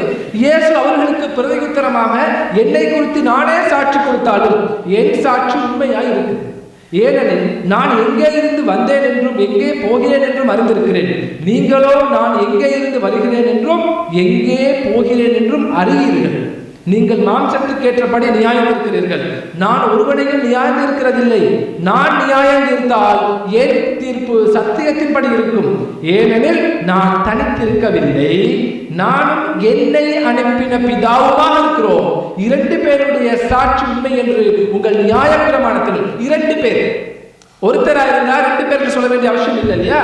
2 பேருடைய சாட்சியும் உண்மை என்று உங்கள் நியாய பிரமாணத்தில் எழுதியிருக்கிறது. நான் என்னை குறித்து சாட்சி கொடுக்கிறவனாக இருக்கிறேன், என்னை அனுப்பின பிதாவும் என்னை குறித்து சாட்சி கொடுக்கிறார். எனவே 2 persons, 2 பேர் மிக தெளிவாக சொல்லப்பட்டிருக்கிறது. அதே போல பாருங்க, மத்தேயு 10:32-33 பாருங்க. மனிதர் முன்பாக என்னை அறிக்கை செய்கிறவன் எவனோ அவனை நானும் பரலோகத்தில் இருக்கின்ற என் பிதாவின் முன்பாக அறிக்கை செய்வேன். இப்ப இவர்கிட்ட செஞ்ச அவர்கிட்ட செஞ்ச மாதிரி இவர் ஏன் அவர்கிட்ட போய் செய்வாரு, அவருக்கு தெரியாதா? எனவே 2 பேரும் ஒன்று சொன்னீங்கன்னா இதுக்கு அர்த்தமே இல்லாம பைபிள் வசனங்களுக்கு. என்னகிட்ட அறிக்கை செய்கிறவன் பிதாட்ட போய் அறிக்கை செய்வேன் சொல்றாரு. எனவே மனிதர் முன்பாக என்னை மறுதளிக்கிறவன் எவனோ அவனை நானும் பரலோகத்தில் இருக்கின்ற என் பிதாவின் முன்பாக மறுதளிப்பேன். 2 பேர் வித்தியாசமான ஆக்கள், மிக தெளிவாக சொல்லப்பட்டிருக்கிறது. தயவு செய்து இதுக்கு பிறகும் அவர்தான் இவர், இவர்தான் அவர்னு சொன்னீங்கடா, தெளிவா இந்த வசனங்களுக்கு நீங்க மாற்றமா கலைக்கிறீங்க அல்லது நீங்க மறுக்கிறீங்க. அல்ஹம்துலில்லாஹ். இன்றைய விவாதத்துடைய தலைப்பு இயேசு கிறிஸ்து சர்வ வல்லமை உள்ள இறைவனா என்பதுதான். ஆனால் பாஸ்டர் ராஜா அவர்கள் பேசிய 70% வாதங்கள் சம்பந்தமற்றது, தலைப்புக்கு அப்பாற்பட்ட வாதங்களை தான் எடுத்து வைத்துள்ளார். அவர் வைத்த வாதங்கள் பைபிளில் இருந்து ஒரு சில தான். முதலாவதாக, இயேசு கிறிஸ்து தேவனால் அனுப்பப்பட்டவர் என்று சொல்லி. அனுப்பப்பட்டவர் ஒருபோதும் இறைவன் அல்ல, அனுப்பியவர் தான் இறைவன். அனுப்பப்படும் நிலையில் இருக்கக்கூடியவர் ஒருபோதும் இறைவனாக இருக்க முடியாது. இரண்டாவது அவர் சொன்னார் பிசாசினால் வழிநடத்தப்படுகிறீர்கள், பிசாசினால் வழிநடத்தப்படுகிறீர்கள் என்று சொல்லி இயேசு கிறிஸ்து சொல்கிறார். ஒரு இறைவனை வணங்குகிறவர்கள் பிசாசினால் வழிநடத்தப்படுகிறவர்கள் என்று சொல்லி இயேசு கிறிஸ்து சொன்னதுக்கான காரணம், இயேசு கிறிஸ்து அவருக்கு சாந்தி உண்டாகட்டும் அவரை இறை தூதராக ஏற்றவில்லை என்று சொல்லித்தான். பாஸ்டர் ராஜா காட்டிய வசனத்துக்கு முந்தின வசனம் யோவான் 8:42, அதில் அவர் சொல்கிறார், நான் சுயமாக வரவில்லை, என்னை அவரை அனுப்பினார், அவரோட வார்த்தைகளை கேட்டு நான் சொல்கிறேன் என்று சொல்லி சொல்கிறார். அதை அவர்கள் நம்பவில்லை. எனவே தான் அவர் சொல்கிறார், நீங்கள் பிசாசினால் வழிநடத்தப்படுகிறீர்கள், உங்களுடைய பிதா பிசாசானவன் என்று சொல்லி அவர் சொல்வதற்கான காரணம். இப்போது கிறிஸ்தவர்கள் என்ன செய்கிறார்கள், இறை தூதராக நம்புகிறார்களா? இல்லை. அவர்கள் ஒரு இறைவனை நம்புவதாக சொல்கிறார்கள், ஆனால் ஒரு இறைவனை நம்பவில்லை, இறை தூதராக நம்பவில்லை. எனவே இந்த வசனம் யாருக்கு பொருந்தும்ங்கிறதை பாஸ்டர் ராஜா அவர்கள் பார்த்துக்கொள்ள வேண்டும். அடுத்ததாக அவர் கூடின வசனம் யோவான் அதிகாரம் 8 வசனம் 88, நான் ஆபிரகாம் உண்டாகிறதுக்கு முன்னமே இருக்கிறேன் என்று சொல்லி. இதே பல கிறிஸ்தவர்கள் ஏதோ அவருக்கு இறைத்தன்மை இருப்பதாக சொல்கிறார்கள். ஆனால் சாதாரணமான மனிதனும் இதை சொல்ல முடியும். உதாரணமாக, ஆபிரகாம் உண்டானதுக்கு பிறகுதான் நான் அல்லது பாஸ்டர் ராஜா உண்டாயிருக்கேன். ஆனால் ஆபிரகாம் உண்டாகிறதுக்கு முதல் நாம் இருக்கமான்னு கேட்டால் இருக்கும். எங்கே? இறைவனுடைய சித்தத்தில். ஆதாரம் ஜெரமியா அதிகாரம் 1 வசனம் 5, நான் உன்னை, இறைவன் பார்த்து சொல்கிறார், நான் உன்னை பிதாவின் கருவில் உருவாகிறதுக்கு முன்னமே நான் உன்னை அறிவேன் அப்படின்னு சொன்னால், பிதாவோட கருவில் உள்ளாகிறதுக்கு முன்னமே ஜெரமியாவர் அறிவார், அது இறைவன் சித்தத்தில் இருக்கார். அதே போல் தான் இயேசு கிறிஸ்துவும் ஆபிரகாம் உண்டாகிறதுக்கு பிறகுதான் உண்டாயிருக்கார், ஆனால் ஆபிரகாம் உண்டாகிறதுக்கு முதல்ல இருக்கார் அப்படின்னு சொன்னால் அவர் இறைவனுடைய சித்தத்தில் இருக்கிறார் என்று சொல்லி அர்த்தம். மேலும் சகோதரர் ராஜகுலசிங்கம் அவர்களும் ஆபிரகாம் உண்டாகிறதுக்கு மேல் இருந்தவர்கள். இதுக்கு மேலும் ஆபிரகாம் உண்டாகிறதுக்கு மேல் இருந்த என்கிற காரணத்துக்காக அவர் இயேசு கிறிஸ்துவை வணங்குவதாக இருந்தால் ஆபிரகாம் உண்டாவதுக்கு மேல் வானவர்கள் உள்ளார்கள். ஆபிரகாம் உண்டாவதுக்கு மேல் சாத்தான் கூட தான் உள்ளான், அவனை கூட தான் வணங்க வேண்டி வரும். அடுத்ததாக இயேசு கிறிஸ்து இறைவனுடைய வார்த்தை, ஆதியாகமம் அதிகாரம் 15 குறிப்பிட்டு காட்டினார். இறைவனுடைய வார்த்தை உண்டானது என்று சொல்லி, அப்படி என்று சொன்னால் இயேசு கிறிஸ்து உண்டாக்கப்பட்டவர் என்று சொல்லி பாஸ்டர் ராஜகுலசிங்கம் அவர் சொல்ல வருகிறாரா? என்ன சொல்ல வருகிறார்? அந்த வார்த்தையின் மூலம், அந்த வார்த்தையின் மூலம் சொல்ல வருவதுதான் இறைவனுடைய வார்த்தை நீ வணங்க வேண்டும் என்று சொன்னால் பைபிளை கூட தான் இறைவனுடைய வார்த்தைன்னு சொல்கிறீர்கள். இறைவனுடைய வார்த்தை இயேசு கிறிஸ்துன்னு சொன்னால் இப்போ பைபிள் இயேசு கிறிஸ்துவா? என்ன வாதத்தை முன்வைக்கிறீர்கள் என்பதை தெளிவாக சொல்ல வேண்டும்.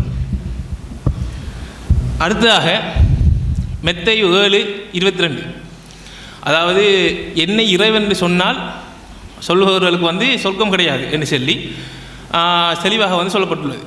அப்படி இருக்க நீங்கள் அவரை இறைத்து வெறும் மனிதர் என்று சொல்கிறீர்களே, உங்களுடைய நிலைமை என்ன அப்படின்னு சொல்லி பாஸ்டர் ராஜகுலசிங்கம் அவர்கள் சொல்கிறார்கள். நாங்கள் சும்மாவை சொல்கிறோம். யோவான் 8:40 அவரே சொல்கிறார், நான் மனிதன், நான் மனுஷனாக இருக்கேன் என்று சொல்லி அவரே சொல்கிறார். மேலும் 2 கொரிந்தியர் அதிகாரம் 11:4 அவர் குறிப்பிட்டு காட்டினார். என்ன அப்படின்னு சொன்னால், நாங்கள் பிரசங்கிக்காத வேறு இயேசுவை உங்களுக்கு பிரசங்கித்தால் நீங்கள் அதை ஏற்றுக்கொள்ள வேண்டாம் என்று சொல்லி அவர் சொன்னார். பவுல் பிரசங்கித்த இயேசு எப்படி? 1 கொரிந்தியர் அதிகாரம் 11:3 பவுல் சொல்கிறார், இயேசு புருஷனுக்கு தலையாயிருக்கிறார், இயேசுவுக்கு தேவன் தலையாயிருக்கிறார். ஒருவருக்கு கீழ்ப்படித்து இருக்கக்கூடியவர் எப்படி சர்வ வல்லமை உள்ள இறைவனாக இருக்க முடியும்? மேலும் சம்பந்தமே இல்லாமல் மார்க் 16 சுட்டி காட்டினார் சகோதரர்கள் சொல்லி. அதில் இயேசு கிறிஸ்து அதாவது சாவுக்கு ஏதுவான யாதொன்றை குடித்தாலும் எதுவும் நடக்காதுன்னு சொல்லி சொல்லப்பட்டுள்ளது. ஆனால் பவுலுக்கு விஷஜந்து தீண்டியது, எனவே அவர் கொண்டு நடக்கவில்லை என்று சொல்லி அவர் சொல்ல வருகிறார். இதற்கும் அதுக்கும் என்ன சம்பந்தம்? இந்த வசனம் செல்வியாக சொல்வது குடித்தால் ஒன்று நடக்காதுன்னு சொல்லி, பவுல் எதையும் கொடுக்கவில்லை. எனவே சம்பந்தமற்ற ஒப்பீடு. இரண்டாவதாக, இயேசுவுக்கு தொடக்கம் இல்லை அவர் சொல்ல வந்த விஷயம். தொடக்கமும் இல்லை முடிவும் இல்லை என்றால் அவர் இறைவன் என்று சொன்னால், மெல்கிசேதேக்கும் எபிரேயர் நிருபம் 7வது அதிகாரத்தில் தொடக்கமும் இல்லை முடிவும் இல்லை என்று சொல்லி மெல்கிசேத் அரசனை பற்றி சொல்லப்பட்டுள்ளது, ஆதியாகமத்தில் உள்ளவர். அப்படின்னு சொன்னால் அவர் மெல்கிசேத் அரசர் இறைவன் சொல்லி அர்த்தமா? தொடக்கமும் இல்லை முடிவும் இல்லை என்று சொன்னால் நாம் இலகுவாக சொல்லும், ஒரு இறைத்தூதர் அந்த சமுதாயத்துக்கு வந்தார்னு சொன்னால் அந்த சமுதாயத்துக்கு ஒரு தரம் தான் இறைத்தூதராக வருவார், திரும்ப இறைத்தூதராக வரப்போவில்லை. அதுதான் முதலும் கடைசி. அதைத்தான் அந்த இடத்தில் அவர் சொல்லியுள்ளார். மேலும் இயேசு கிறிஸ்து சர்வ வல்லமை உள்ள இறைவனா அப்படின்னு சொல்லி பார்த்தால், உதாரணமாக பைபிள் தெளிவாக இயேசு கிறிஸ்து இறைவனை இல்லை என்று சொல்லக்கூடியது. உதாரணமாக யோக்கோபு சுவிசேஷம் அதிகாரம் 1:13 சொல்லப்படுகிறது, தேவன் சோதிக்கப்படக்கூடியவர் இல்லை. நான் சொல்வது வசனத்தில் இல்லை என்று சொன்னால் பாஸ்டர் ராஜன் அவர்கள் ராஜ சகோதரர் கோட் பண்ணி காட்டலாம். தேவன் சோதனைக்கு உட்படக்கூடியவர் இல்லை. ஆனால் லூக்கா சுவிசேஷம் அதிகாரம் 4:2 சொல்கிறது, இயேசு கிறிஸ்து 40 நாள் தேவனால் சோதிக்கப்பட்டார் என்று சொல்லி. இறைவன் சோதிக்கப்படுகிறவர் இல்லை, சோதிக்கப்பட்ட இயேசு கிறிஸ்து இறைவன் இல்லை.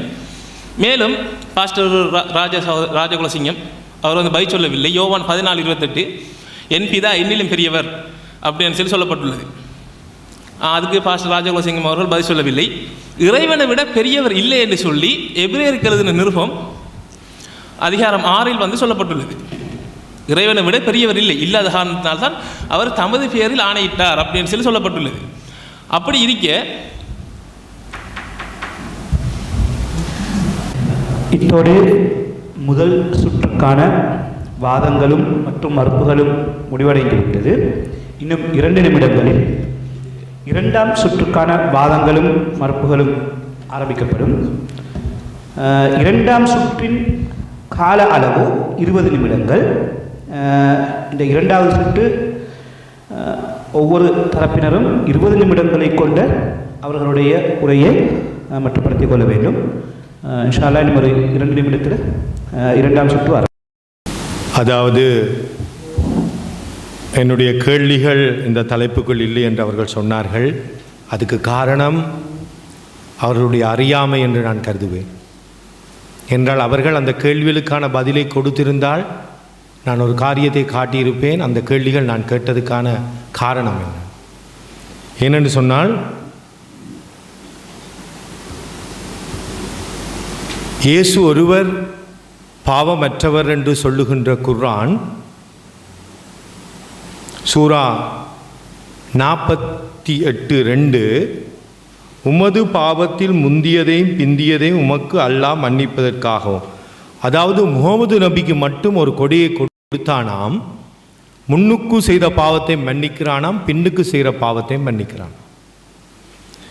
பல தரப்பட்ட காரியங்களை இந்த கேள்விக்குள் நான் அடக்கி இருக்கின்றேன். அவைகளை நான் எடுத்து காட்டுவதற்காகத்தான் இந்த கேள்விகளை நான் முன்வைத்தேன். அதை ஒவ்வொன்றாக இப்போ முன்வைக்கிறேன்.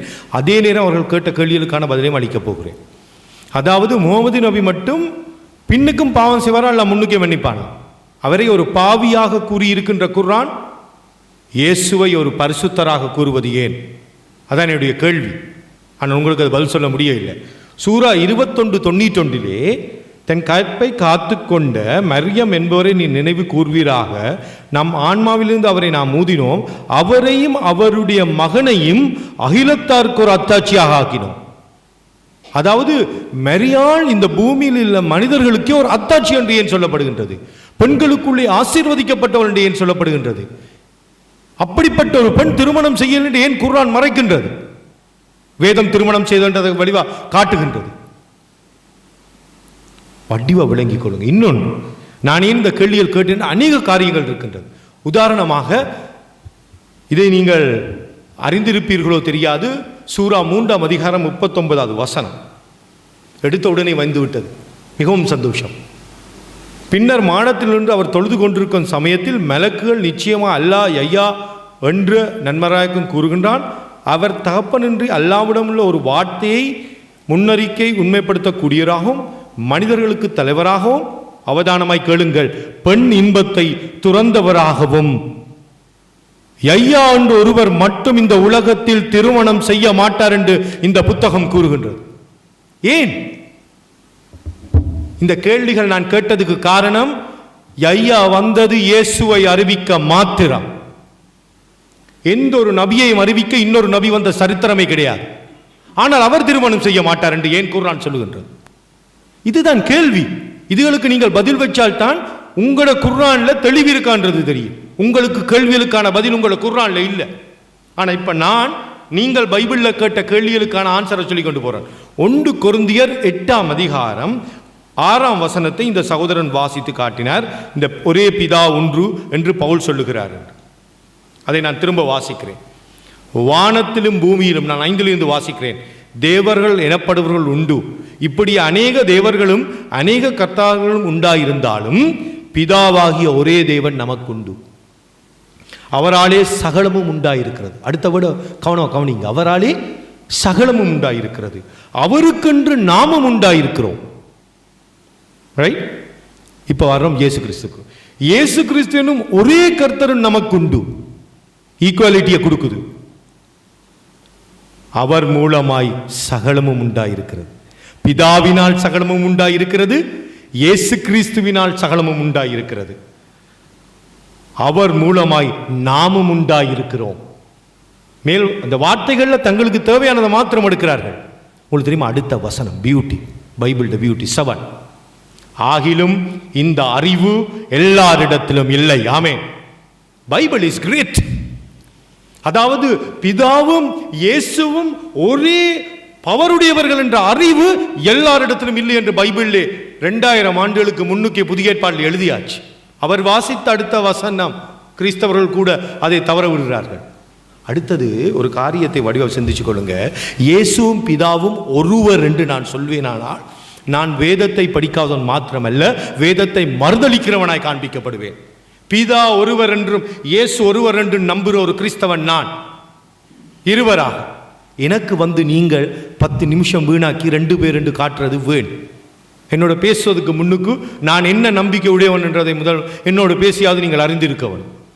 ரைட்? நாங்கள் ஒருவர், இந்த ரெண்டும் ஒருவர் என்று பேசவில்லை. ஆனால் இந்த 2 பேருக்கும் ஒரே வல்லமை இருக்கு என்று சொல்லுகிறோம். அதை நீங்கள் தெளிவாக விளங்கிக் கொள்ளுங்க. அது எப்படி ஏன் என்று கேட்டால் அதுக்கும் பதில் அளிப்போம். இப்போ அடுத்த கேள்வி, இவர்கிட்ட ஒரு கேள்வி. அவர் சொன்னார், அவர் கேட்குற ஒவ்வொரு கேள்வியிலும் இப்போ பதில் சொல்லணும். தீமோத்தேயு எடுத்து காட்டினார். 1 தீமோத்தேயு 6ஆம் அதிகாரம், அருமையான ஒரு வசனம். அடிக்கடி என்னோடு பேசுகிற அநேக நண்பர்கள் இந்த வசனத்தை எடுத்து எனக்கு காட்டுவது உண்டு. அதாவது இந்த உலகத்திலே இறைவனை ஒருவரும் கண்ணுக்கூடாக பார்க்க முடியாது. ஆனால் அவர் வேதத்தை வாசித்தார். அந்த வசனம் யாருக்கு சொன்னதுன்றதை வாசிக்கிறார். அவர் 1 தீமோத்தேயு 6ஆம் அதிகாரத்தை எடுத்து 16 வாசித்தார். அங்குதான் தவறு. 13க்கு கடந்து போவோம். நம்முடைய கர்த்தராகிய இயேசு கிறிஸ்து பிரசன்னமாகும் வரைக்கும். யார் பிரசன்னமாகிறாராம்? கர்த்தராகிய இயேசு கிறிஸ்து. நீ இந்த கற்பனைகளை மாசில்லாமலும் குற்றம் இல்லாமலும் கை கொள்ளும் படிக்க. ஆகையால் பிரசங்கமானுதல் யார் செய்ய போறது? இயேசு கிறிஸ்து. இப்போ நீங்க 15க்கு போங்க. அந்த பிரசன்னமாகுதலை தேவன் தம்முடைய காலங்களில் வெளிப்படுத்துவார். அந்த பிரசன்னமாகுதலை தேவன் தன்னுடைய காலங்களில் வெளிப்படுத்துவார். அவரே நித்தியானந்தமுள்ள ஏக சக்கராதிபதி. யாரை குறித்து சொல்லுகிற வசனம் தெரியுமா? இயேசுவை குறித்து சொல்லுகின்ற வசனம்.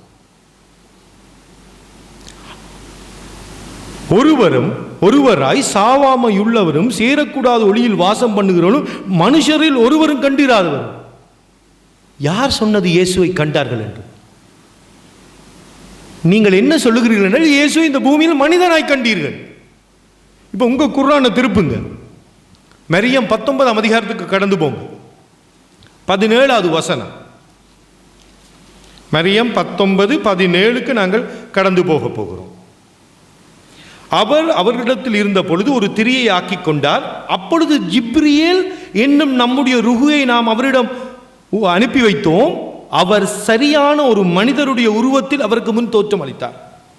ஜிப்ரியேல் என்றவர் எப்படி வந்தாரா? Just like a man.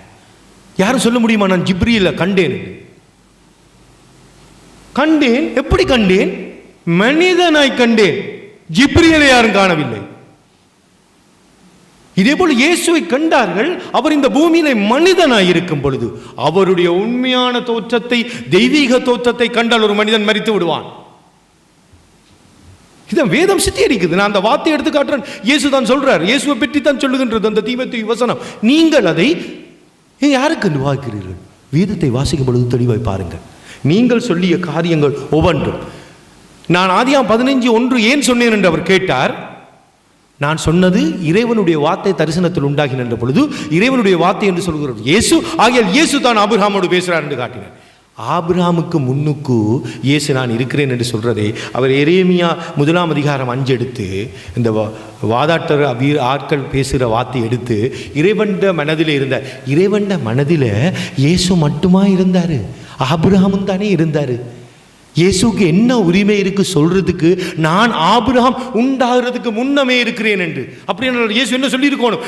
நானும் ஆபிரகாமும் முன்னுக்கு இருந்தே இருக்கிறோம். ஆபிரகாமுக்கு அவர் முடியாது என்ற இறைவனுடைய சிந்தனையிலே எல்லாரும் இருந்தார்கள்.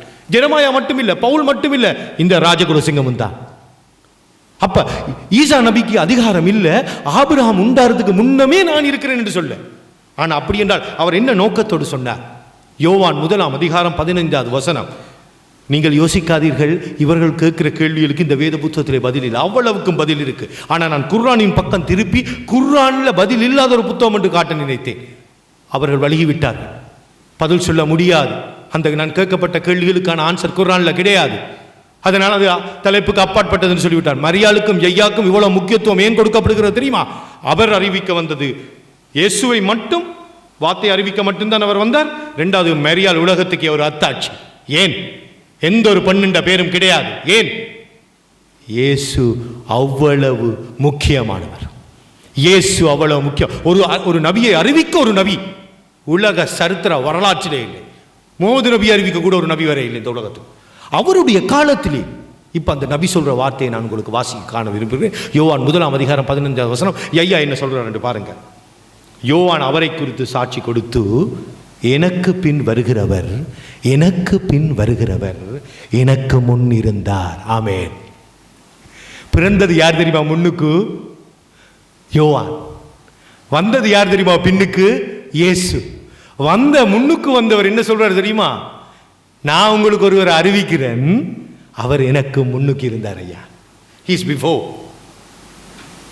ஐயா சொல்றாரு, எனக்கு பின்னுக்கு ஒருவர் வாராரு. ஆமா, எனக்கு பிறகு 6 மாதத்துக்கு பிறகு தான் அவர் பிறக்கிறாரு. ஆனா அவர் எனக்கு முன்னுக்கு இருக்கிறார். ஏன்? அதே இயேசு கிறிஸ்துவின் வார்த்தையை தான் இவரும் கன்ஃபார்ம் பண்றார். அப்ப இவர் ஒரு கேள்வி கேட்டார், அதனால அவர் இறைவனாகுமா? அவர் முன்னுக்கு இருந்ததால் இறைவனாகுமா? அப்படி ஒருவர் இறைவனாக்குற என்று சொன்னால் அது இது வேத புத்தகம் அல்ல. ஒருவர் முன்னுக்கு இருந்ததால் இறைவன் என்றோ, அல்லது அவர் முன்னோ தாய் தாப்பன் இல்லை என்று அவர் இறைவன் என்றோ இல்லை. ஏன்? இயேசு படைக்கும் பொழுது ஒரு மூலகம் பயன்படுத்தப்படவில்லை என்றால் அவர் முன்னுக்கே இருந்தவர் என்றபடியா. ஒரு மூலகம், ஒரு தாய் தாப்பன் ஒன்று, ஏதாவது ஒன்று பயன்படுத்தப்பட்டிருந்தால் ஒரு காலத்தில் அவர் முன்னுக்கு இருந்தவர் என்றதை அறிவிக்க முடியாது. அதனால் தான் குர்ஆனும் சொல்லுகின்றது, அவர் வார்த்தையின் மூலமாய் வந்தார் என்று. ஒரு காரியமும் பயன்படுத்தப்படாதவர். ஏனென்றால் அவர் முன்னுக்கு இருந்தார், அவர் மனிதனாய் வந்தார். இப்போ இவருடைய கேள்விக்கு ஒரு பதில் நான் என்ன சொல்லுகிறேன் என்று சொன்னால், வேதம் இஸ் வெரி கிளியர். அவர் முன்னுக்கு இருந்தார், அதனால் அவர் இந்த உலகத்துக்கு மனிதனாய் வந்தார். மனிதனாய் வந்த தோற்றத்தை நீங்கள் காணுகிறீர்கள், மனிதனாய் வந்த தோற்றத்தை நீங்கள் பார்க்கிறீர்கள். ஆனால் அவர் இறைவனாய் இருந்த காரியத்தை நீங்கள் பார்க்கவில்லை. அடுத்து அவர் நல்ல ஒரு கேள்வி கேட்டார். எனக்கு தெளிவாக ஒன்று சொன்னார். என்னென்றால், இயேசு சோதிக்கப்பட்டார். யாக்கோபு 1:13 தேவனை ஒருவரும் சோதிக்க முடியாது. நானும் அதை ஏற்றுக்கொள்கிறேன். தேவனை ஒருவரும் சோதிக்க முடியாது. அப்ப இயேசுவை சோதித்ததுக்குரிய காரணம் என்ன? யோவான் பிலிப்பு 2:6 வாசிக்க போறோம். கவனமாய் கேளுங்கள். அவர் தேவனுடைய ரூபமாய் இருந்தும் தேவனுக்கு சமமாய் இருப்பதை கொள்ளையாடின பொருளாக எண்ணாமல். அவர் தேவனுக்கு சமமாய் இருப்பதை, பைபிள் இஸ் கிரேட், கொள்ளையாடின பொருளாக எண்ணாமல். அது கொள்ளையடிச்ச பொருள் இல்லை. ஏனென்றால் அது அவருக்கு உரியது. தேவனுக்கு அடுத்ததாய் இருப்பதை அல்ல, தேவனுக்கு சமமாய் இருப்பதை கொள்ளையாடின பொருளாக எண்ணாமல் அவர் தம்மை தாமே வெறுமையாக்கி அடிமையின் ரூபம் எடுத்து மனுஷ சாயலானார். He became a man. எப்படி அந்த மலக்கு, அதை நீங்க இங்கிலீஷ் பைபிள்ல பாத்தீங்கன்னா, just in all appearance he appeared like a man. ஒரு மலக்கு மனிதனாய் தோற்றமளிக்குது. Just like Jesus became a human. முழுவதும் மனிதனாய் இந்த உலகத்துக்கு அவர் வந்தார். சோ மனிதனாய் இயேசுவை பார்த்திருக்கிறீர்கள், மனிதனாய் இயேசுவோடு பேசி இருக்கிறீர்கள், ஆனால் அவரை பேசவில்லை. இவர் கேள்வியை கேட்டார் என்று சொன்னால், தேவனை கண்டவன், தேவன் வேறு இயேசு வேறு, அதனால தேவனை ஒருவரும் காண இல்லை. உண்மை. யோவான் 1:18 அதை நான் திரும்ப வாசிக்க விரும்புகிறேன். அருமையான ஒரு வார்த்தை. அவர்கள் சொல்லிய பைபிள் வசனங்கள் மிகவும் முக்கியமானவைகள், ஆனால் அந்த முக்கியத்தினுடைய கருத்து அவர்களுக்கு தெரியாது. தேவனை ஒருவரும் ஒருபோதும் கண்டதில்லை, அவ்வளத்தோடு நிப்பாட்டிட்டார். அடுத்த வசனத்தை வாசிக்க, பிதாவின் மடியில் இருக்கிற ஒரே பேர குமாரனை அவரை வெளிப்படுத்தினார். இந்த உலகத்தில் யாரும் இந்த பிதாவை சரியா இந்த உலகத்துக்கு வெளிப்படுத்தல. ஏன்? குர்ஆன் எடுங்க, முகமது ஒரு பாவி, மோசே ஒரு பாவி, தாவீது ஒரு பாவி. No, Jesus is holy. எல்லா மனிதர்களும் திருமணம் செய்தார்கள், இயேசு திருமணம் செய்யவில்லை. மட்டுமில்லை, அவரை அறிவிக்க வந்த ஐயாவின் திருமணம் செய்ய மாட்டான் என்று குர்ஆன் அடித்து சொல்லுகின்றது. அவருடைய தாய் உலகத்துக்கு ஒரு அத்தாட்சி, விசுவாசிகளுக்கு ஒரு முன்மாதிரி. இவ்வளவு தெளிவு இந்த பைபிளிலே. சோ வேதம் என்ன தெளிவாக சொல்லுகிறேன் என்று சொன்னால், இப்ப நான் சொல்றேன், இயேசு தந்த வாயிலிருந்து நான் பிதாவை வெளிப்படுத்த வந்தேன் என்று திட்ட தெளிவாக சொல்லுகிறார். அதற்கு இயேசு, அது என்னை அறிந்தீர்களானால் என்னை அறிந்தீர்களானால் என் பிதாவையும் அறிந்திருப்பீர்கள். இது முதல் நீங்கள் அவரை அறிந்தும் அவரை கண்டும் இருக்கிறீர்கள் என்றார். இப்ப இயேசு தேவனை ஒருவரும் ஒருபோதும் கண்டதில்லை என்று சொன்ன இயேசு இப்ப சொல்றாரு, நீங்க பிதாவை கண்டுட்டீங்க ஐயா. நல்ல கேள்வி இது. அது எப்படி? பிதாவை தானே ஒருவரும் ஒருபோதும் கண்டதில்லை, அவற்றை குரலை கேட்டதில்லை, அதே இயேசு தானே சொல்றாரு. அப்ப என்ன, எப்படி கண்டாங்க? பிலிப்பு அவரை நோக்கி, ஆண்டவரே பிதாவை எங்களுக்கு காண்பியும், அது எங்களுக்கு போதும் என்றார். அதுக்கு இயேசு, பிலிப்புவே, இவ்வளவு காலம் நான் உங்களோட கூட இருந்தும் நீ என்னை அறியவில்லையா? என்னை கண்டவன் பிதாவை கண்டான். அப்படி இருக்க பிதாவை எங்களுக்கு காண்பியும் என்று நீங்கள் எப்படி சொல்லுங்க? இதைத்தான் முஸ்லிம்களுக்கு நான் சொல்லுகிறேன்.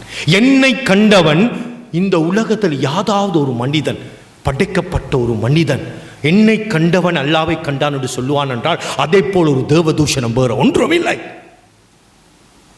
ஆனால் ஜீசஸுக்கு மட்டும் அந்த அதிகாரம் இருக்கின்றது. என்னை கண்டவன் அல்லாவை கண்டான் யாரும் சொல்ல முடியுமா? அதே போல் பாவம் இந்த உலகத்தில் வேறு எதுவும் இல்லை. But Jesus is claiming that என்னை கண்டவன் பிதாவை கண்டான். நீ என்ன ஐயா பிதாவை காட்டு கேட்கிறாய்? அவர் என்ன சொல்லியிருக்கணும்? பிதாவை எனக்கு காண்பிக்க முடியும். ஐயா, என்னத்தான் நீ காண முடியும், ஆனால் பிதாவை ஒருபோதும் நீ காண முடியாது என்று என்ன சொல்லியிருக்கணும்? No, if you have seen me you have seen God. ஏன் அதான் சொல்கிறேன், தேவனை ஒருபோதும் கண்டதிலே அவருடைய மடியில் இருக்கிற பேரான குமாரனை அதை உங்களுக்கு வெளிப்படுத்தினார். Very clear, Bible is very clear. ஆக ஒன்றபடியாக விளங்கிக் கொள்ளுங்க. நாங்கள் இயேசு கிறிஸ்துக்கு வசனம் இல்லைன்னு யோசிக்க இப்போ சொல்ல போகிறோம். யோவான் 17:5 இவர் யோவான் 17 வாச்சார், 3 வாச்சார். அந்த வசனத்தை வாசிக்கும் பொழுது கூட ஒரு தவறு விட்டார்.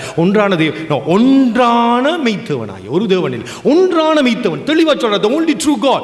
ரைட், 5 வாரீங்களா? Come to the 5th verse. பிதாவே, உலகம் உண்டாகிறதுக்கு முன்னமே உம்மிடத்தில் எனக்கு இருந்த மகிமையினால் இப்பொழுது நீர் என்னை உம்மிடத்தில் மகிமைப்படுத்தும். அதாவது உலகம் உண்டாகிறதுக்கு முன்னமே நான் இருக்கிறேன். Go to the 24 பிதாவே, உலக தோற்றத்துக்கு முன், before the world was created, நீர் என்னில் அன்பாய் இருந்தபடியினால் நீர் எனக்கு தந்த என்னுடைய மகிமையை நீர் எனக்கு தந்தவர்கள் காணும்படியா நான் எங்கே இருக்கிறேனோ அங்கே அவர்களோடு கூட இருக்க விரும்புகிறேன். நீங்க நிற்கிறீங்களா? இயேசு குறித்து வசனங்கள் இந்த பைபிள்ல இல்ல, எடுத்து காட்ட முடியாது. ஆயிரக்கணக்கில் எடுத்து வைக்கலாம். நில்லுங்க, இன்னும் இதை எக்ஸ்டெண்ட் பண்ணுங்க. நான் சொல்லிக்கொண்டே போறேன், உங்களோட ஒரு கேள்விக்கு தவறாமல். ஆனால் நான் குர்ஆனின் பக்கம் ஏன் திருப்பினேன் என்றால், உங்களோட குர்ஆனை காட்டு, தெளிவற்ற ஒரு புத்தகம், எதுக்கும் ஆன்சர் இல்லை. என்னுடைய முதல் விவாதத்தில் நான் இத்தனை கேள்விகள் வைத்தேன், இதுலையும் வைக்கிறேன், தொடர்ச்சியாக வைக்க போறேன் இஸ்லாமியர்களுக்கு. ஆனால் ஆன்சர் கிடையாது. இங்க என்ன சொல்றார்? உலக தோற்றத்துக்கு முன் நான் உங்களோடு கூட இருந்தேன். இதை நான் புதிய ஏற்பாட்டில் காட்டினா நீங்க அதிர்ச்சி அடைவீர்கள். நான் going to the Old Testament. நீங்க எந்த ஏற்பாட்டில் என்னத்தை கேட்கிறீங்களோ இந்த வேதகம் தெளிவாக சொல்லிக்கொண்டு தான் இருக்கு. நீதிமொழிகள் 8 நாங்கள் கடந்து போவோம். 22 தொடங்குது. ஆனால் நான் ஸ்கிப் பண்ணி கொண்டு போகிறேன். கர்த்தர் தமது கிரிகையில் முன் பூர்வ முதல் என தமது வழியிலே ஆதியாக கொண்டிருந்தார். இயேசு சொல்லுகிறார். இப்பொழுது நாங்கள் வரப்போகிறோம் 34 என் வாசற்படியில் நித்தம் விழித்திருந்தேன், கதவு நிலையருகே காத்திருந்து எனக்கு செவி கொடுக்கிற மனுஷன் பாக்கியவான். யார் சொல்றாரு? இதை சலமோனா? இல்ல, இயேசு. கொணக்கொணிங்க, என்னை கண்டடைகிறவன் ஜீவனை கண்டடைகிறான், கர்த்தரிடத்தில் தயவையும் பெறுவான். யார் சொல்றார்? இயேசு. என்ன நீங்க கண்டடைச்சா ஜீவனை கண்டடைவீங்க, கடவுளோட கருணையும் உங்களுக்கு கிடைக்கும்.